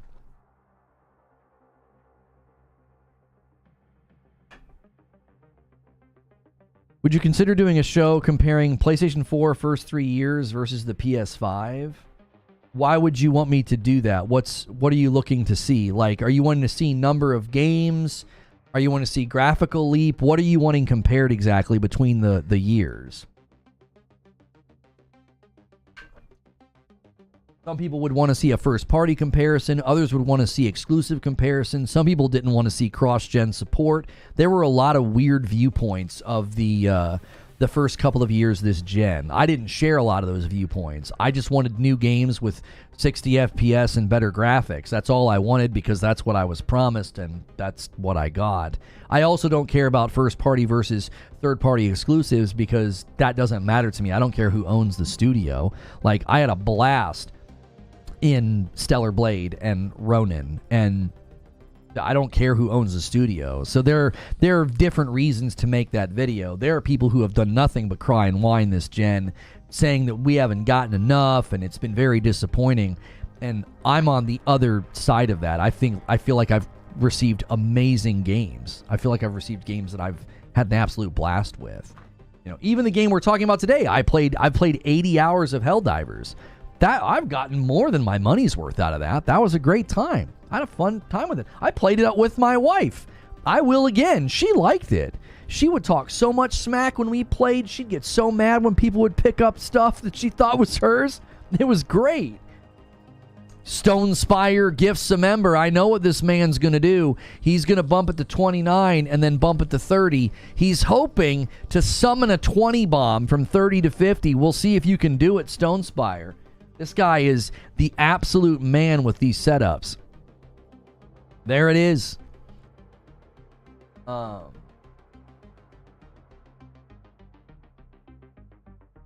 we go. Correction, you got that on PlayStation. You can't say that with the other brand. I mean, sure, but I don't need to beat that dead horse anymore. Because apparently this is a worse generation compared to the PS4. I mean, I like that you use the word apparently. I think it's subjective. I mean, if you came into the PS5 gen hoping for no cross-gen support and, I don't know, I guess a barrage of first-party titles, then yeah, I guess you'd be disappointed. Because there was cross-gen support, and the first-party titles have been steady, but there's also been a lot of third-party exclusives as well. I don't care about those things. So I enjoyed Returnal and Ratchet & Clank as much as I enjoyed Horizon Forbidden West and God of War Ragnarok. I didn't play God of War Ragnarok or Horizon Forbidden West and go, this is just not fun because I know that it is also playable on the PS4. I cannot enter that mind state. I just can't. I don't think... It doesn't seem to be real. It seems like a way to complain or to take away points from a brand you don't like. I don't know how you could play those games, Horizon Forbidden West and God of War Ragnarok in particular, and be like, I just can't believe that this is playable on the PS4. We believe in generations. It's like, nobody actually read that interview. That entire dialogue to this day, I just think is embarrassing. It's like nobody actually went and read the interview. Nobody had the presence of mind to think, yeah, you know, there's less than 10 million PS5s in circulation. Let's turn our back on 110 million PlayStation 4 owners. The stupid level of hubris it takes to think that that's what they were going to do. The absolute ignorant, completely uninformed thought that they were going to just immediately abandon the previous gen, which they've never done. No platform has ever done that. It's always been there's always been a period of cross-gen support. People are ignorant, and it's not just people are ignorant. They also got baited by people who lied and misrepresented things and acted like, oh, this is completely unprecedented. And it's like, no, this is pretty much par for the course. You're just falling for clickbait rage. Like, you're just falling for rage bait. Like, and it's like this year, the claims of like, PlayStation has no games, PlayStation has no games, oh, really? How many exclusives top the charts? How many? They top the sales charts, topped engagement charts. Like, what are we even talking about here? Oh, I'm sorry. PlayStation doesn't own the studios, so they don't count. Who in the heck is keeping that score? I'm dead serious. If you just stay off Twitter, none of this stuff starts to matter to you. Like, I just don't really engage on Twitter like I used to because it's poison. It absolutely poisons your mind. It poisons your outlook on things. The minute I stop doing that, it's just like, none of that matters. It's like, it's quite literally like going into a gymnasium and everybody's yelling at each other and having this big heated debate, and you go outside and the door shuts and you just hear silence and birds chirping. It's like, just leave all that behind. Like, no one cares about any of that. All the people that bought Helldivers 2, none of those people that had a blast with Helldivers 2 on PlayStation are like, yeah, but it's just really unfortunate that it's not a first-party studio. Nobody cares about that. It's like that scene in Jurassic Park where, you know, Nedry's like, yeah, Dotson, we got Dotson here. He's like, see, nobody cares. It's like, see, nobody cares. Nobody cares about this stuff. They don't. If they did, then the games would likely not sell well, because then that would show you that the user base rejects them. Like, well, I went to the details on the store and I saw that Stellar Blade was made by a studio that's not owned by PlayStation, so I'm not buying this. Well, no, these people don't exist. Like, nobody cares. If you bought a PlayStation 5 and you have played any of the exclusive this year, you've gotten really high quality games. Like, I'm telling you, man, it's just poison. It poisons your outlook on everything. The average gamer doesn't even know first party, third party. Yeah, if you had the ability to, like, send out an email poll to, like, all of the people that played and purchased Helldivers, Stellar Blade, Granblue Fantasy Relink, Final Fantasy VII Rebirth, and what did I say? Stellar Blade, Rise of the Ronin. Every single one of those exclusives, you just ask them, hey, man, you know, we're halfway through the year, and there's basically been between 5 and 6 exclusives this year. And if you've purchased and played any of them, we want to ask you how much you care about the fact that these are first or third party studios. They'd be like, what's that? They'd be like, what's that? I don't understand what that is. They wouldn't know because they don't care. The consumers don't care. The revenue proves this. The sales charts proves this. The engagement charts prove this. It's not even a debate worth having anymore. I don't even take it serious. They're clowns. They're absolute clowns. It's a clown show. It's like, PlayStation's got no games. Okay. Like Keanu Reeves says, like, if you want to say 2 + 2 = 5, go right ahead. I don't even care to engage with it. It's just a clown show. It's like, I'm going to play games. I'm going to talk about games. I'm going to have fun with the ones that I like. I'm going to criticize the ones that I feel like misstep. And that's what I'm going to do here. I just don't care about the circus show that is making up, like, unique goalposts and measurements to claim that your team is winning. It's just like, okay. Imagine getting at the end of, like, a football game and your team lost and you're like, yeah, but we had more people wearing red sneakers on our team, so we won that contest. And everybody be like, what the heck are you talking about? Rissick gifts a member and pushes us to 31. Thank you so much. Like, I legit don't I just stopped. Like, I think I replied to 1 or 2 tweets in the last 2 days. Like, that's the most I've done in weeks. I just completely disengaged from that arena. I'm like, I just don't care about any of this. Because the minute you don't look, you just don't see it anywhere. You don't. I don't see it in this community. I don't see it in our chats. I don't see it in our member chats. I see it in my comment sections from time to time. You know, people get that way. But it's like, the general public just doesn't fall into that nonsense.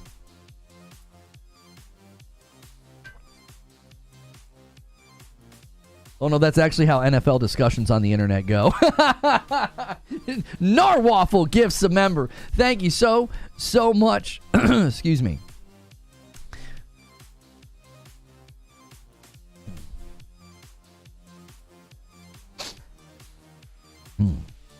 Give us a DLC for Stellar Blade. Did they? I thought they hinted that they were thinking about it. I thought they did. Yeah. Hadigan says last minute train starting. We'll see. We'll see. You guys wanted to bring back Q&A, and you know, we're thinking of ways to do that. What idiot thinks that during summer break numbers of players can rise up that much? Update is awesome. Can't wait for it. Hang on a minute. I want to reread this sentence to make sure I understand it. What idiot thinks that during summer break numbers of players can rise up that much? It isn't like, wait, hang on. Isn't summer break when more people would play? Because it's the summer break, they're not in school? I mean, am I stupid? Don't answer that. Isn't that a good time for player numbers to go up because it's the summer? I'm not out in left field on this, am I? Therapy Quantified gifts a member. We got a little member train starting, man. Hop on. Let's see. Summer break when young people have even more time to game than ever. That's what I'm saying. Like, huh? What do you mean? That's a great time. That's a great time to be adding. So you're telling me you not only clickbaited this video, but also complained about little icks that you have with the game, like Arrowhead isn't already working on those issues. Additionally, most of your issues are 90% just skill issues and you problems that aren't even problems with the game itself. What are you doing, man? Way more people stopped playing than are currently playing. Guess I'm in good company. I mean, I'm in good company. It doesn't make me right. I'm not arguing fallacy of the group here. I'm not saying I'm right, you're wrong. I'm saying I'm in pretty good company. Way more people have stopped playing than are currently playing Helldivers 2. So, you know, go play Fortnite or Warzone like all the brainless people.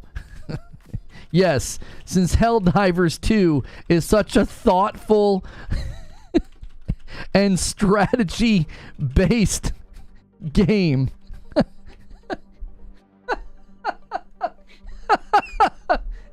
Helldivers 2. You go play Fortnite or Warzone like all the brainless people.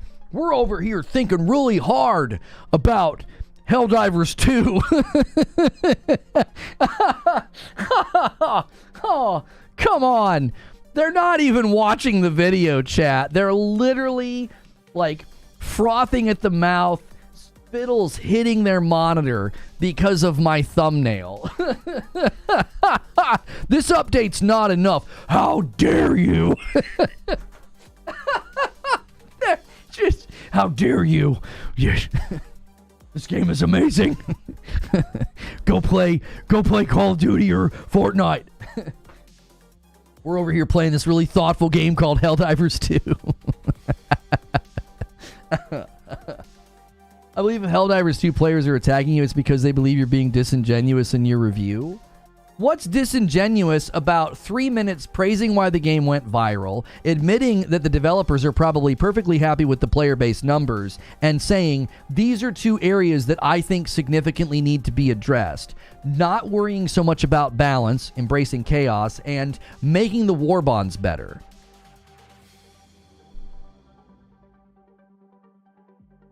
These are incredibly, very, I think, reasonable takes that are also shared by many in the community. Go to the subreddits, go to Twitter, go to anywhere this game is being talked about. Everybody's talking about how stop nerfing and make things fun again, and the war bonds are an issue. There's too many of them. They're going to take too long to clear. Returning players and new players are going to feel like it's a chore. Jiminy Christmas, like, it's got to be one of the most calm, most fair, even-handed videos you could make about a game, and these guys are absolutely giving themselves wedgies over it. Like, gee, money.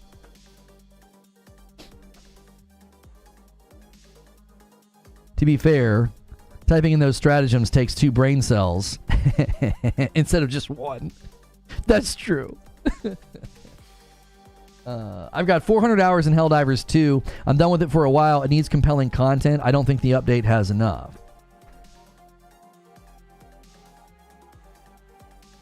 Hey, Reforge, I think your second point about the warbond stems from a bigger issue resources cap. Oh, you don't think they should cap? Well, what difference does that make, though? If you're spending them right away, or are you trying to cap them up for when the new one comes out so you can just blitz the new one? Is that what you're trying to do? You need to flesh that out for me. They're clearly not watching the video. Oh no. No, they're seeing the thumbnail and they're absolutely responding to that. It's not uncommon. It's not uncommon. I've run into this before. I ran into this in Destiny all of the time. I would literally have people leave comments on a Destiny video, and I'm like, I address this in the video. You're disagreeing with something that I'm not even saying. Like, they literally rage out, respond to the thumbnail, and it's like, goodness gracious. Just, you know what I'm saying? It's what a waste of energy and emotion. Like, ugh. This guy says, new diver here. Got the game last week. Been loving it so far. Only issue I have is that it feels like the 500 kg bomb's radius is smaller than the explosion leads me to believe. Other than that, I have no complaints. I love figuring out the weaknesses in the automatons, and using ballistic shield and senator pistol combo makes me feel nice. Welcome to the game. Therapy Quantified gifts another member and takes us to 34. These guys are trying to stoke the fires of the member count, man. They keep gifting singles. Let's see if you guys can do it. You guys got a ways to go. You got about a half an hour before we shift over to members only writers room. If you become a member, it supports the channel directly. Make sure you pick member plus or above. It supports me directly, and it gets you access to morning coffee. I can't talk. Morning coffee. That's how we start every day. And then we end every day in the writer's room, and you get access to those segments. We need PvP to settle this. Hey, you can have your own PvP in this game. You know, just drop in with your buddies and, you know, square off and have a duel, you know.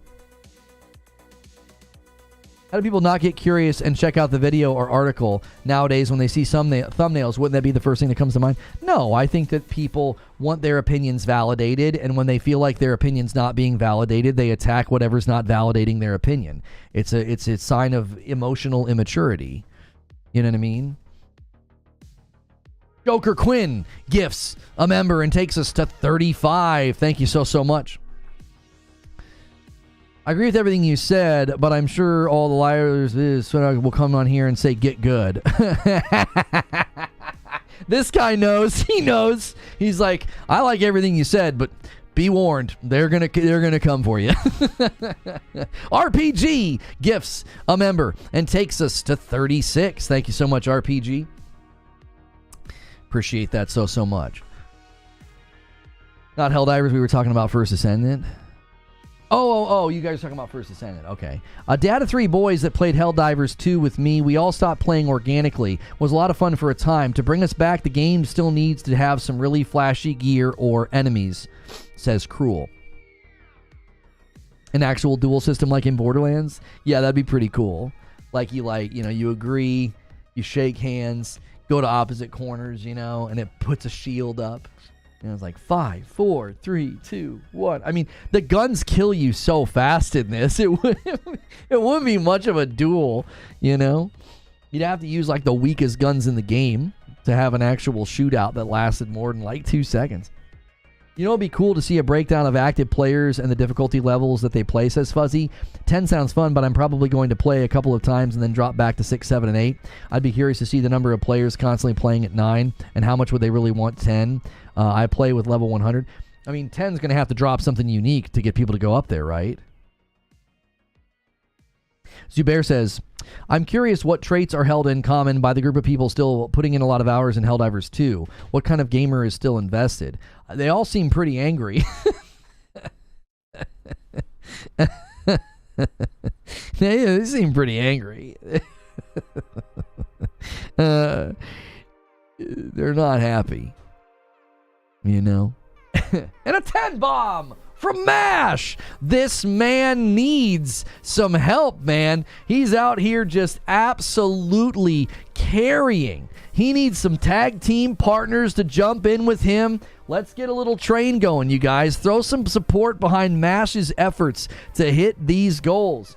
He stands alone so many days. You guys doing signals and fives, man. You got us here. If you're not helping out and you can't help out, smash the like button. Make sure you're subscribed to the channel. Those are all the ways that you might get it gifted. So thank you so much, MASH. Been about 2 months since I played. I mean, right now, I just boot up the game to get my medals. Because I don't want to get too many at once and then hit the cap. Like, that would be a bummer. Zubair gifts a member and takes us to 47. Thank you so much, Zubair. You guys need about 180 today and 180 tomorrow if you want to summon Creature tomorrow night. And Creature's sitting real pretty right now. He's going to be strutting around tomorrow acting like it's not going to happen. 48 members now. Stonespire gifts another one. Thank you, Stonespire. And another one from MASH takes us to 49. Gonna slow walk this one right up to 50. Thank you, boys.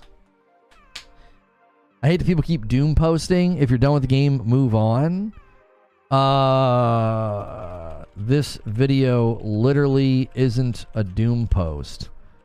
Watch the video. Like, it's not a doom post. You know?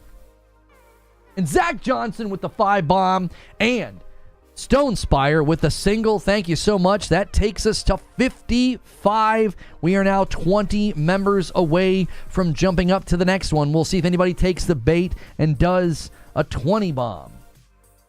Preacher said, I made plans yesterday. Come on. You guys better ruin his night. Make him cancel his plans. So if you're like, why can't you hang out with us? He'll be like, I have to go play Overcooked. I want him to have to say that sentence out loud, chat. Make this happen, okay? Just make it happen. It's what is it? We need 100. We need 130. If we divide that by 5, we just need 26 people to drop 5 bombs. That's not a lot, is it? Any says, I've got over 500 hours and I've been at max resources for quite a while. I have everything unlocked, and as such, I'm not able to progress anymore since I'm at max resources. Oh, so that's what you were talking about. Like, maxing, capping the resources stalls people out. Okay.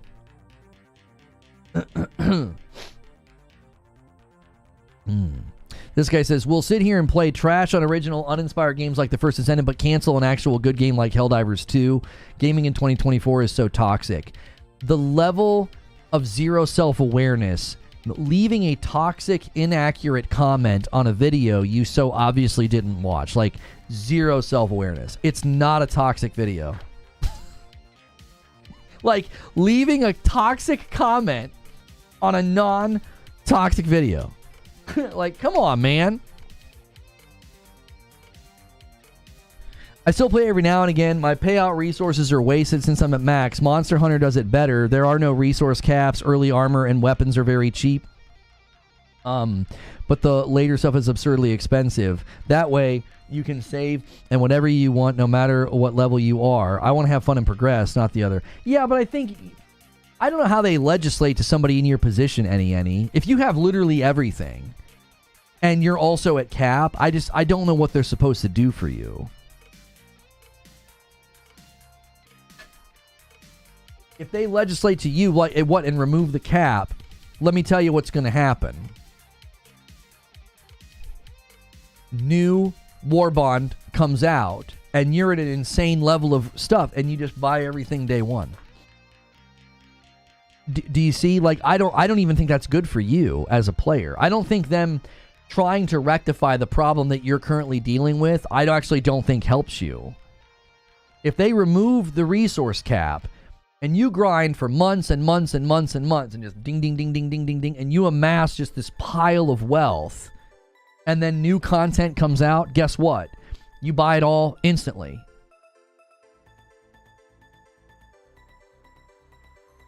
Like, that doesn't work. Now you're going to feel like, well, the content's no fun because I didn't have to grind for anything. I just bought everything day one. At some point, end game can't mean endless game. Right. You can't, I don't think you can set the game up to be like, oh no, it's fine, play for forever, we're never capping your resources. It's not designed that way. It's not like an MMO. It just doesn't, the game doesn't have the capacity to let you do that without basically having all future content invalidated. Yo, what's good, Light Leap? Light Leap renews his membership and bumps the line by 156 out of 75. Can't wait for the ultimate joystick badge. Thank you for 37 months, Light Leap.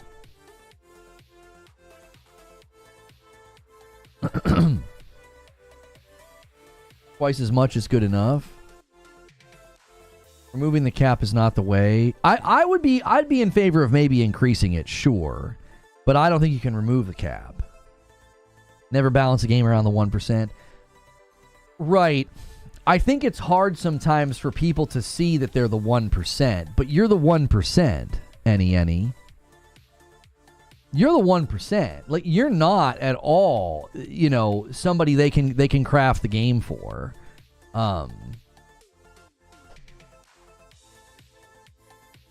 If they do, you're gonna have a problem. Yeah, the video is 100% getting brigaded. Oh my gosh. Where am I? They put this somewhere. Let's see. Where are we getting clicks from? It's all browse. Oh my gosh. People are really unhappy. The like ratio is dropping, bro. I'm fine with that. I am. That's a good thing. If that like ratio drops and is in like the 50-50 range, that means people are going to be duking it out in the comments. I am totally fine with that, dude. Some people get upset about that kind of thing. I actually think you need to see it as that's good. Now, obviously, you don't want people landing on the video, hitting dislike, and leaving. But I think even that helps the video. I think even that level of engagement helps because it communicated something. It's like, hurrah! And then other people are clicking on the video, liking it, leaving a comment. So it's like that communicates to YouTube like, ooh, this is a divisive video. And they like those. Yo, Gray Speedy with 30 months in a VIP says, happy Thursday, y'all. Thank you so much. Taking us to 57 members on the day. If I am capped, am I able to play other games while I wait for new content to come out? I don't understand the question. Are you being facetious, Russell? I don't. Are you goofing? Are you trying to like make a point? Like, hey, you could just stop playing.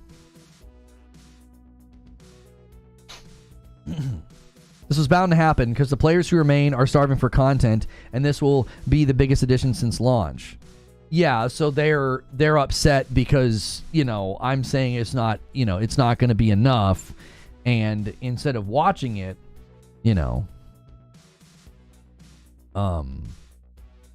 plenty want buffs and warbonds addressed, but okay. Plenty of people want buffs and they want the warbonds addressed. So I don't think we're asking, for anything that crazy in the video. I think we're asking for stuff that's very, very reasonable. Hey man, just do some crazy buffs, do some chaotic stuff, man. That would be awesome. Address the war bonds. There's so many war bonds. I was told that I was wrong when I said, dude, I think one war bond a month is too much. I think that's too much of a good thing. People were like, no, you're wrong. That's great. And I was like, all right. And even the devs admitted, they're like, we need to reassess that. It's like the video is, I think it's very balanced. And I also think like these are things that would make the game more fun. It's like, it's not like it would take away. It wouldn't be a detriment to the game if they made some stratagems or guns stronger, rhythmically, or if they made the war bonds more streamlined. I really do. I think that would make the game more enjoyable. It's like, to defend the game with that level of ferocity, I don't think you're a fan of the game. I don't. A fan of the game would say anything to make the game improve and get better, I'm in support of. You know, no one defending a game as if it doesn't need improvement or defending a game as if it's perfect. I actually don't think that's a fan of the game. I think that's a fanatic. I think there's a distinct difference between someone who wants to see the game be as great and as successful as possible and someone who defends the game against any criticism. It's like, well, that's not, I don't think that's a fan. I don't. If someone can grind for some more medals before a new warbond drops, how this affects the people who could not grind beforehand but are grinding as the warbond dropped. I'm not understanding the phrasing.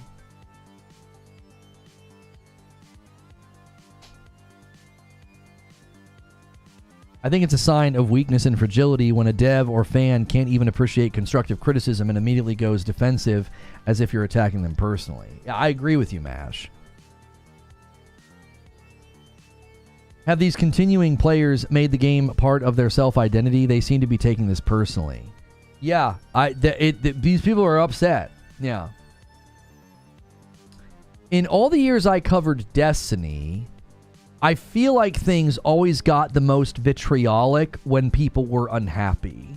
Like, right at the beginning of a season or a DLC or right after trailers, like, everybody was hyped, right? Once people shift into, you know, boredom or dissatisfaction or they're sort of unhappy, that's when the vitriol increases. So, you know, looking at the level of response I'm getting today, I would say these people are in a dissatisfied spot and they don't want to admit it. So what they're doing is they're taking out their anger on me, right? It's easier to yell at me and call me names in the comment of a YouTube video instead of realizing, like, maybe you should take a break. Like, this game doesn't seem to have you in a good headspace. Like, Jiminy Christmas.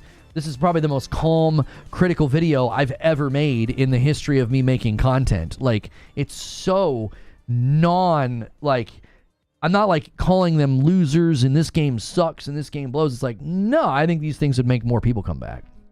You know? This guy says, looks like a bunch of enemies our primaries won't hurt. Yeah.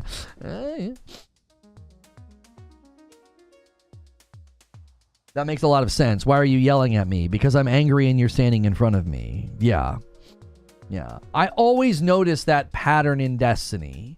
I tended to get more vitriol and more attacks the farther we got in a season because dissatisfaction levels start to rise the further we would get into a season. And I feel like that's what's going on right now. It's just easy to call you names anyway. Comment section makes it that much easier. Sorry, I tried and failed to compress it, but the character cap here in chat is too low. Use the Discord, Takashi.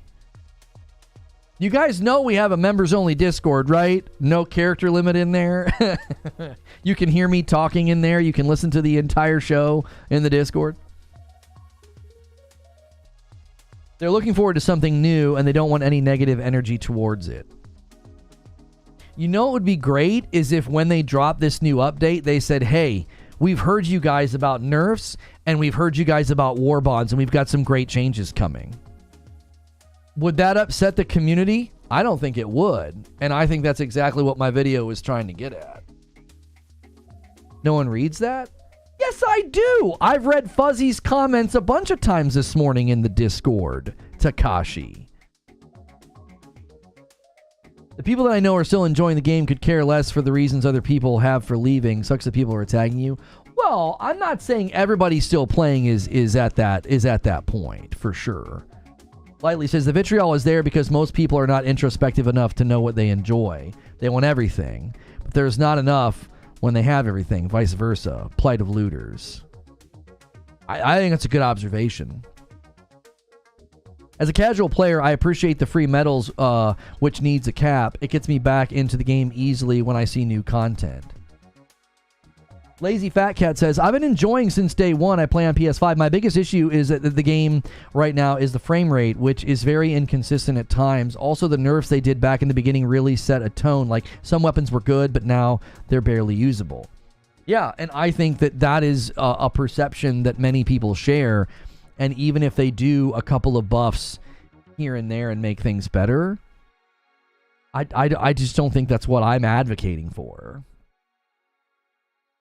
Somebody left a comment here, says, the nerf argument had its place, but now it's less they nerf stuff and more players don't want to try and learn how to properly use the weapons and just want to point and shoot and win. That's not fun at all and shouldn't be how you approach weapon balance and game design. If something is OP, then it needs to be balanced, and if people are going to cry and moan that the game is harder now, their OP weapon is gone, then good. That's how games are supposed to be. Focus work and learning from the game to know what works. You just described homework and research in order to get good. Folks just want to shoot aliens, bro. Like, folks, this is exactly why I opened up the video and I talked about what made Helldivers so popular. It went viral. The concept was simple. It was fun. Everybody was talking about it. You're sitting here saying, well, you just want to shoot stuff and have fun. Yes, that's the point. You're exactly right. That's what people want to do. They don't want to research. Well, if you took the time to try out all the weapons and you analyze the level of DPS and the range fall off, then you'd have a much more efficacious run. Nobody wants to do that. They want to shoot aliens. They want to go pew pew and see boom boom. That's all the concept of the game is so simple. And if you want to turn it into some complex, got to do the research, got to try the weapons, no. That's why I said make it silly. Set up a new NPC in the ship for research and development on weapons and stratagems, and just tell people, we just made a bunch of stuff crazy strong. Yay, I'm going to go try that.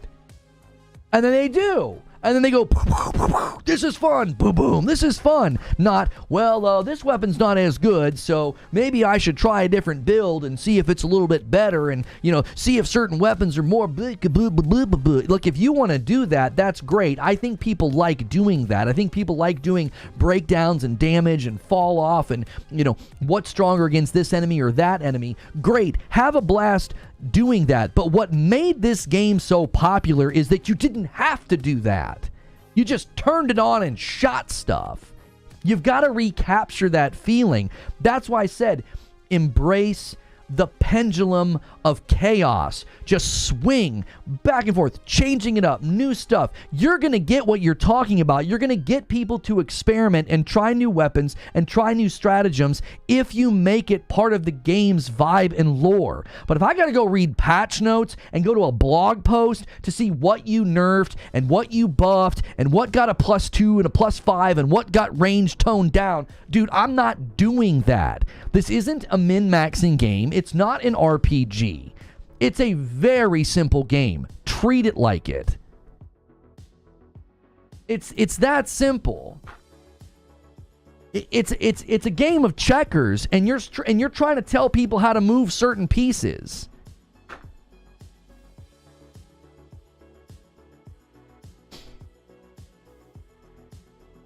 You just want your fast food greasy, salty, and cheap. Yes, exactly, Zubair. I have to search for this channel to view. Bam, I was gone for a week, and whenever I come back, that'll just happen. I'll fall off your homepage. Sometimes you just got to engage with a couple of videos and a couple of live streams, and it fixes itself. So, it's Helldivers, not Division. That's what I'm saying. But you're encouraging them to make additional fun and engaging content. Oh, man.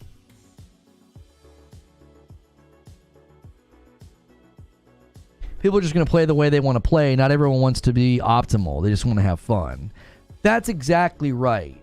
The positive feedback loop of this gun's strong, I just shot it, and it went boom, boom, and stuff blew up. That's it. That's it, right? I'm a man of simple taste. I like gunpowder and gasoline. Like, that's Helldivers. That's it. If you keep it simple, then nobody has to think. Nobody wants to think when they're playing a game like this. That's what made it so appealing. You and the boys boot up, crack a beer, shoot aliens. That's it. None of this, well, they nerfed this, they buffed this, they made this fall down, and this is now faster, and this is now slower, and it's like balance is boring.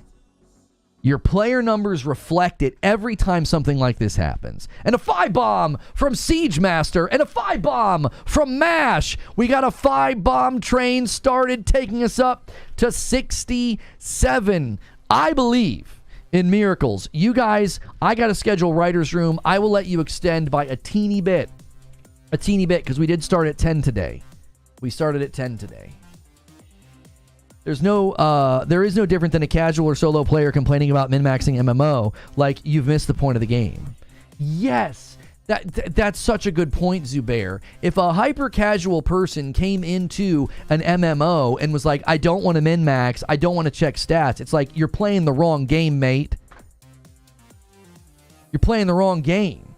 And a single from Stonespire and a 5-bomb from Therapy Quantified takes us up to 73. You're playing the wrong game. You want it to be this thoughtful thing where I'm measuring damage and range? No. He said it. He said the title. It's like in a movie when they say the title. He did it. You know? And then you point at the TV. You know, you do a little Leo whistle. And a single from Stonespire takes us to 74. Another single from Stonespire takes us to 75. And I owe you guys 5. Let's do it. Let's do it. And another 5 comes in from MASH. MASH is now taking a trickle approach. I love to see it. And he bumps us to 80. That puts us at an Agent of Chaos right there. And now we're 20 away from 100. We'll see if anybody takes the bait and drops a 20 bomb. We need a heavy hitter to tag team with MASH. I'll give you guys 15 minutes. I'm going to schedule Writer's Room. If you get a gifted membership or you pick up your own membership, you can come to Writer's Room with us. A whole lot of folks are playing the wrong game, but they'll never admit it. You know this. I mean, it happens. You know? It happens. And a 5-bomb from Detonator takes us to 85. Many hands make light work. And you guys are proving that today. YouTube is having an absolute conniption. I cannot reuse. There it goes. John Lukowski, welcome back as a member. It would not let me schedule. There we go. I'm going to give you guys 15 minutes. You basically need another 100 members. We need 180 today and tomorrow, or Creature's going to get to take the night off tomorrow night. He says he's already got plans. We've been here before. Don't let this man off. It's not reverse psychology, by the way. Like, he genuinely makes plans because he's like, no. He's like, they have too far to go. You might have to give Helldivers 2 a shot. I think the other thing people hear when you're being critical is they hear you saying things that you're not saying. You know, I'm having fun. The game's still fun. Yep. Never said that it wasn't fun. Never said that it wasn't fun. You know? It's not about it. So it's not fun. It's about, no, if you want to maximize player return, there's some really, really easy things they could do. I mean, just with the warbonds alone, there's stuff that they could do. Could it not be argued, says UK Gamer, that if you want to feel a powerhouse, just play on easy difficulty and vice versa for the people looking for more min-max, play the harder modes? Well, but you're not stronger in the easy modes. There's just less enemies. You're not stronger.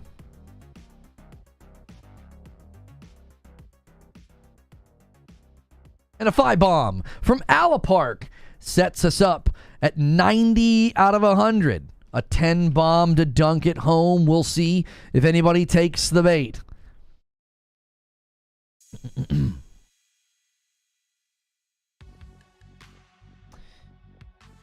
Actually, that's a good question. I don't know. What does the meta change by difficulty level? It's the amount of enemies. You're not stronger. They don't like weaken the enemies at the lower difficulties. It's literally, it's just enemy saturation. There's probably also a warbond coming too. The Freedom's Flame was already leaked, and it's likely going to be announced, released alongside the update. Yeah, there likely is going to be a warbond, and I think that would be a perfect time to, you know, fiddle with how the warbonds look and how the warbonds function. You know, it's ridiculous. It's too expensive. It's going to take way too long to hack through them. Get good, play more. Okay, fine. You're not listening if that's your response. If you want people to come back and have fun, if you want new players to jump in and have fun, you can't have them staring down the barrel of 6 warbonds that will take them a lifetime to hack through. Like, it's great that they're all available. You have to change the way that they're engaged with after they've been out for so long. Alex with a 5 bomb takes us to 95 out of 100. Thank you so much. Less armored enemies. Some types don't spawn. That's right. That's right. Certain enemies don't even show up at the lower difficulties. That's correct. That's correct.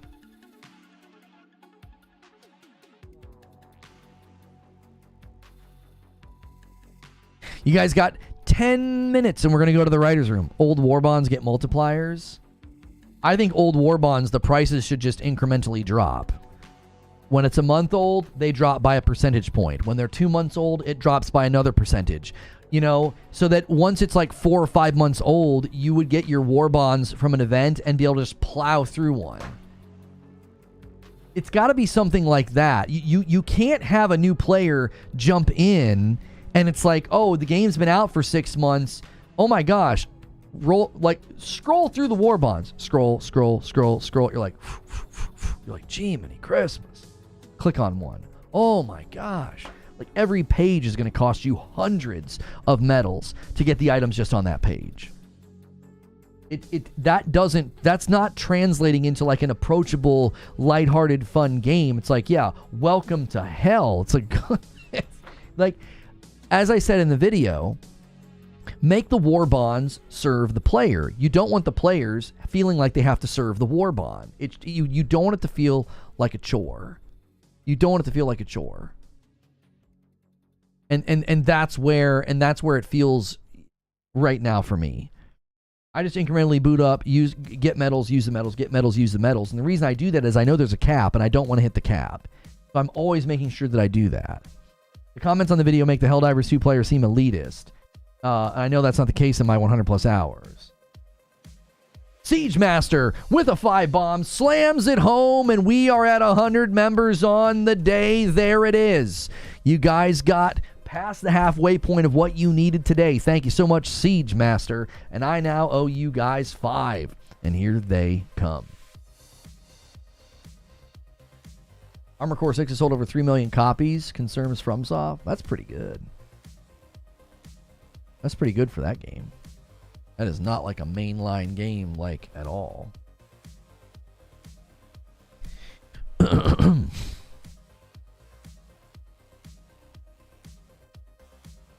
You guys got 8 minutes, and we're going to the writer's room.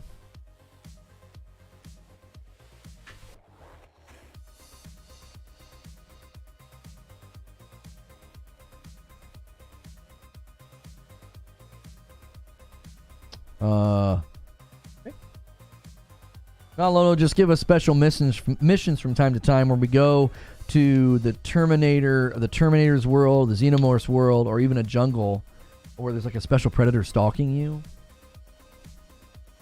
I liked the idea of more people being able to go down on a planet and fight like a world boss or something. I thought that was a pretty cool idea.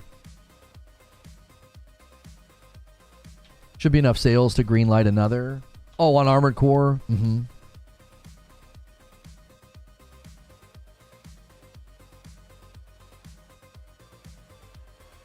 I actually speak to this in the video fairly early on. The guy says, every YouTuber, Helldivers 2 will never get higher than the world record numbers they had. True, but they will have more numbers sustained than most AAA or quadruple A games can ever dream of. I said, I actually speak to this in the video fairly early on.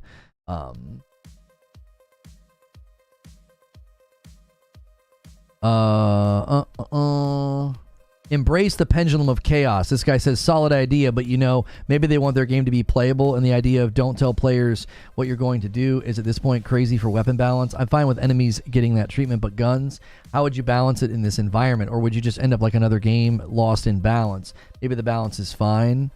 Well, but I don't think you wouldn't tell them every time. I just said you could do that with the very first one. I think that guy's misunderstanding. Like, I'm not saying that you never tell the player what you're buffing. I just said the first time you do it, just make it a surprise. Make it organically discovered, because I think that would be exciting. I don't think you do that every time. I think you eventually say, hey, we have an NPC in the game to tell you what's being buffed or what's being toned down. Yo, Risic with a gifted member, and that's Agents of Chaos pushing us past 100. If you guys can scramble, man, if you guys, I tell you what, I've done it before, I'll do it again. You guys have 6 minutes. If you scramble and you get this to 175, I'll drop a 50 bomb. I would only owe you like 15 members. I'll do it. I'll do it. I'm throwing down the gauntlet. A 5-minute gauntlet. We've done it before. Let's see if we can do it again. I'll hit chat with a 50 bomb if you guys can scramble this to 175. Post a huge comment to your video if you want to discuss me with me live on game. Oh, I was just reading your thing, main man. I think you misunderstood me. You liked my idea of like embrace the pendulum of chaos. I wasn't saying that they should always buff things and not tell us. I just said the first time you do it, just surprise people. Like with this update, just buff a bunch of stuff and don't say anything. And then everybody starts talking, bro, you got to come back to the game. Oh, they made this stuff so strong. I think eventually I want to see like an NPC in the game, make it a part of the lore that they're always doing research and development and they're buffing things, and then, oh, we're getting complaints, too many Helldivers are dying, we got to scale this back, but now we're buffing this. Like, I think you need to have like seasons of dominance for certain things so that there's always something crazy strong. Right? And Hitman gifts a member and a 20 bomb from MASH. He says, come on, boys, let's do this. He wants to scramble to 175 and he's going for it. He needs a tag team partner. If this hits 175, I will drop a 50 bomb on chat. You guys got 4 minutes. You're gonna have to scramble. And MASH has certainly started the scramble. Thank you, MASH. It may be a bit too much at once. Also, NPCs are too much for a small studio, in my opinion. It could be a computer that you go up to that just has messages on it, right? Like, hey, there's a new R&D computer in the ship. And you go up to it and it says, hey, this is the research and development team for Helldivers, and we're going to be, you know, tweaking stratagems and weapons to give you more strength on the battlefield. And you just know that periodically there's going to be a little ping on there, and you're going to go like, oh, they buffed this one weapon. I've not used that weapon. It's been so weak. You know, that kind of a thing. Stone Spire's going to give singles all the way to 125. He's going to put us 50 away from 175. That's the goal. That's the goal right now. And Alex takes us to 130. The scramble is afoot. The scramble is afoot. I'm just going to do it. Let's just do this. Well, no, I'll leave it like that. I was going to put 175. You guys are at 130. You got a little bit of time left. I don't know why they're so obsessed with balance. The chaos is the fun. That's what I was saying, because people kept coming in and they're like, dude, they've already done buffs. What are you talking about? I'm like, I'm not talking about buffs. I'm talking about make it crazy, make it fun. You don't need to take it this serious. It just doesn't matter. Who cares if for 2 to 3 months some build, some stratagem, some gun is just busted? Who cares? Make it a part of the game. Make it funny. Do little commercials. Embrace the meme again. And another 5 comes in from Lone Wolf. 135. We are 40 away. 40 members away from me dropping a 50 bomb. No buffs for balance, buffs for chaos. That's right. We're not buffing for balance. You're buffing for chaos. I'm telling you, there's no harm in that. Don't take it so serious. It's like, well, but then people would beat the content too easily. So So what if they were beating certain pieces of the content easier? It's fun. It's fun. There's not some, raid prestige armor set that you're grinding for that you're worried people are going to get too easily. Who cares? And a single from Therapy Quantified. He's like, come on. We just need 40. Well, now you need 39. Scramble it up, boys. Let's go. I'll let you extend by a teeny bit because everybody's fighting for it. Lone Wolf certified gangsta. Yeah, dude. Dropping the 5s. If there are caps in place, who cares if people tear through the content? Right? It's if I play long enough and you play long enough, we're getting the same stuff. It's not PvP, who cares? That's exactly right. My main question is how possible to drop all this new content and still fix the massive list of day one known issues. They didn't mention the tech side in the trailer. Well, Halfie, I'm not going to speak for them. Generally speaking, when you do a content drop like this, you do couple it with a bunch of quality of life stuff. It wouldn't surprise me at all if a week or two before this hits, which would be, when is this hitting? So like next week would be when they would do what I'm about to predict. I could see like next week they do some kind of a quality of life pass. And they go in and they do some polish, they do some, they clean up some of the issues. I could see them doing that in preparation for this new content. A lot of the time that's what these companies do.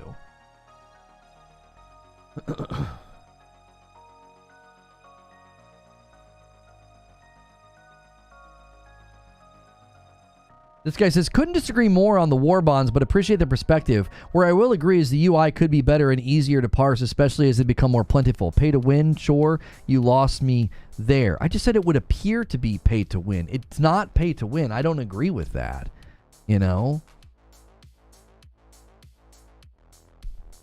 They will buff things. All right, I'm going to give you guys 5 minutes. You got 5, and we're getting out of here. We're going to Writer's Room. Right now, I owe you 5 members. If this gets to 175, I'll owe you 50. I threw down a gauntlet. I'm going to give you guys 5 minutes. They're working on a social tab, but apparently it'll take a while. They went on vacation. I think content is better than fixing some issues that are already known. They will get to them eventually. I don't disagree, but I don't agree entirely. I don't necessarily think the two need to be pitted against each other.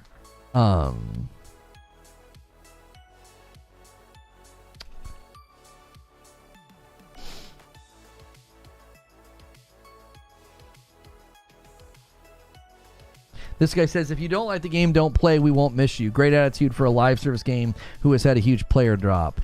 Also, you clearly didn't watch the video. I like and praise the game a ton. Like, if you don't like the game, don't play. We won't miss you. I just can't mentally connect with people and empathize and try to understand people who just react to the thumbnail. And Mash drops another 20 bomb. This man needs somebody. He needs somebody to tag team it up with him. That takes us to 156.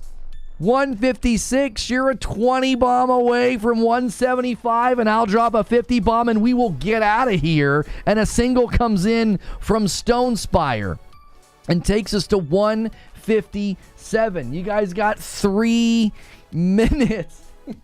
Frickin' Mash. Somebody's got to step up and help this man. He is carrying the member count lately. 158. Another single from Stone Spire. You can like something and still criticize it? That's what I'm saying. It's like, gee, many Christmas. People don't get their dislike for a BS thumbnail. LOL, cry more. Who are you? Your dad. I'm just going to start trolling these people. Clickbait. Nah, you just didn't watch. Yo, and a 20 bomb from Riddish. He does it. Somebody comes in and tag teams it up with Mash and slams it home all the way. I now owe you a 50 bomb. They cut you off from gifting more. I might get cut off. Hopefully they don't cut me off. Hopefully they don't cut me off. Oh, you guys did it. I'm gonna hit it in just a second. I'm gonna let Riddish's finish. I'm gonna let the chat calm before I hit mine. This guy says, yes, finally somebody with balls to dive into the hot mess this game is. Developers don't understand. It's not the graphics, nor the sound design, nor the realism, or the reloading action. It's all about the experience you get playing with other people. The best thing about this game is playing with the team and making progress together and having an impact on the story. Could very well be Lego Divers and would still be having fun. What Arrowhead needs to understand is that if they are going to run a buggy game and the players will have to fill in the lore by imagining the central government inept and that's what the stats don't work and we get clipped out of the map, or prompting a map can lock you out of the weapons, or the screen goes all white. All these bugs are bearable since the game was sort of a beta. Like you can just sort of, get stuck in a pebble. Oh, get stuck on a pebble. Yeah, I think I get what this guy's saying. The guy's basically saying, like, you know, the game had, like, an appeal and, like, a charm. And a 20 bomb from Cat takes us to 198. Unbelievable. 2 away from 200 on the day. Cat says, I'll help out Mash. I'll help out Riddish. And here we go. Oh, man. And a 5 bomb from Alex takes us to 203. Don't react to, don't troll negative comments. You're overthinking it. You're overthinking it. I can respond to a couple of people and get cheeky with them, you know. Telling somebody to cry more. Come on. We can have a little fun with these people. Let's have a teeny bit of fun with the butthurt comments, you know. Just a little. Bringing the heat today. Yeah, Creature, you might want to cancel your plans. They're doing it again. They're coming in the late hours and saying, "Hey, we're going to make this man play Overcooked tomorrow night with me and Madam." We are at 437. You guys are only going to need 163 tomorrow. You are lowering what's needed tomorrow right now. Has the chat finally chilled? Okay, I'm going to drop my 50 bomb. I hope it lets me. I've already done some today, and usually when I try and drop a 50 bomb after already gifting, they cut me off. Please don't, please don't, please don't, please don't, please don't. Boom! There it is. Eugene says, in school, they separate us into gifted, normal, and slow classes. The internet has thrown us all together. We must remember that at all times. Stop it. Oh, man. The incentive should not only be that Creature has to play, but that Creature isn't allowed to enjoy himself. Like when we played the animal game and he had fun.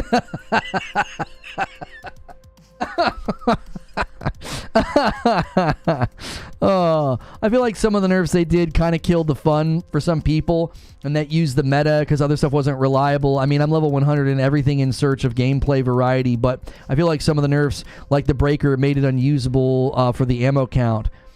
Yeah, again, I think the goal should be to just make it chaotic and fun and silly, you know? This guy says, stop treating it like a competitive PvP game with constant balancing and I will play again. That's what I'm saying.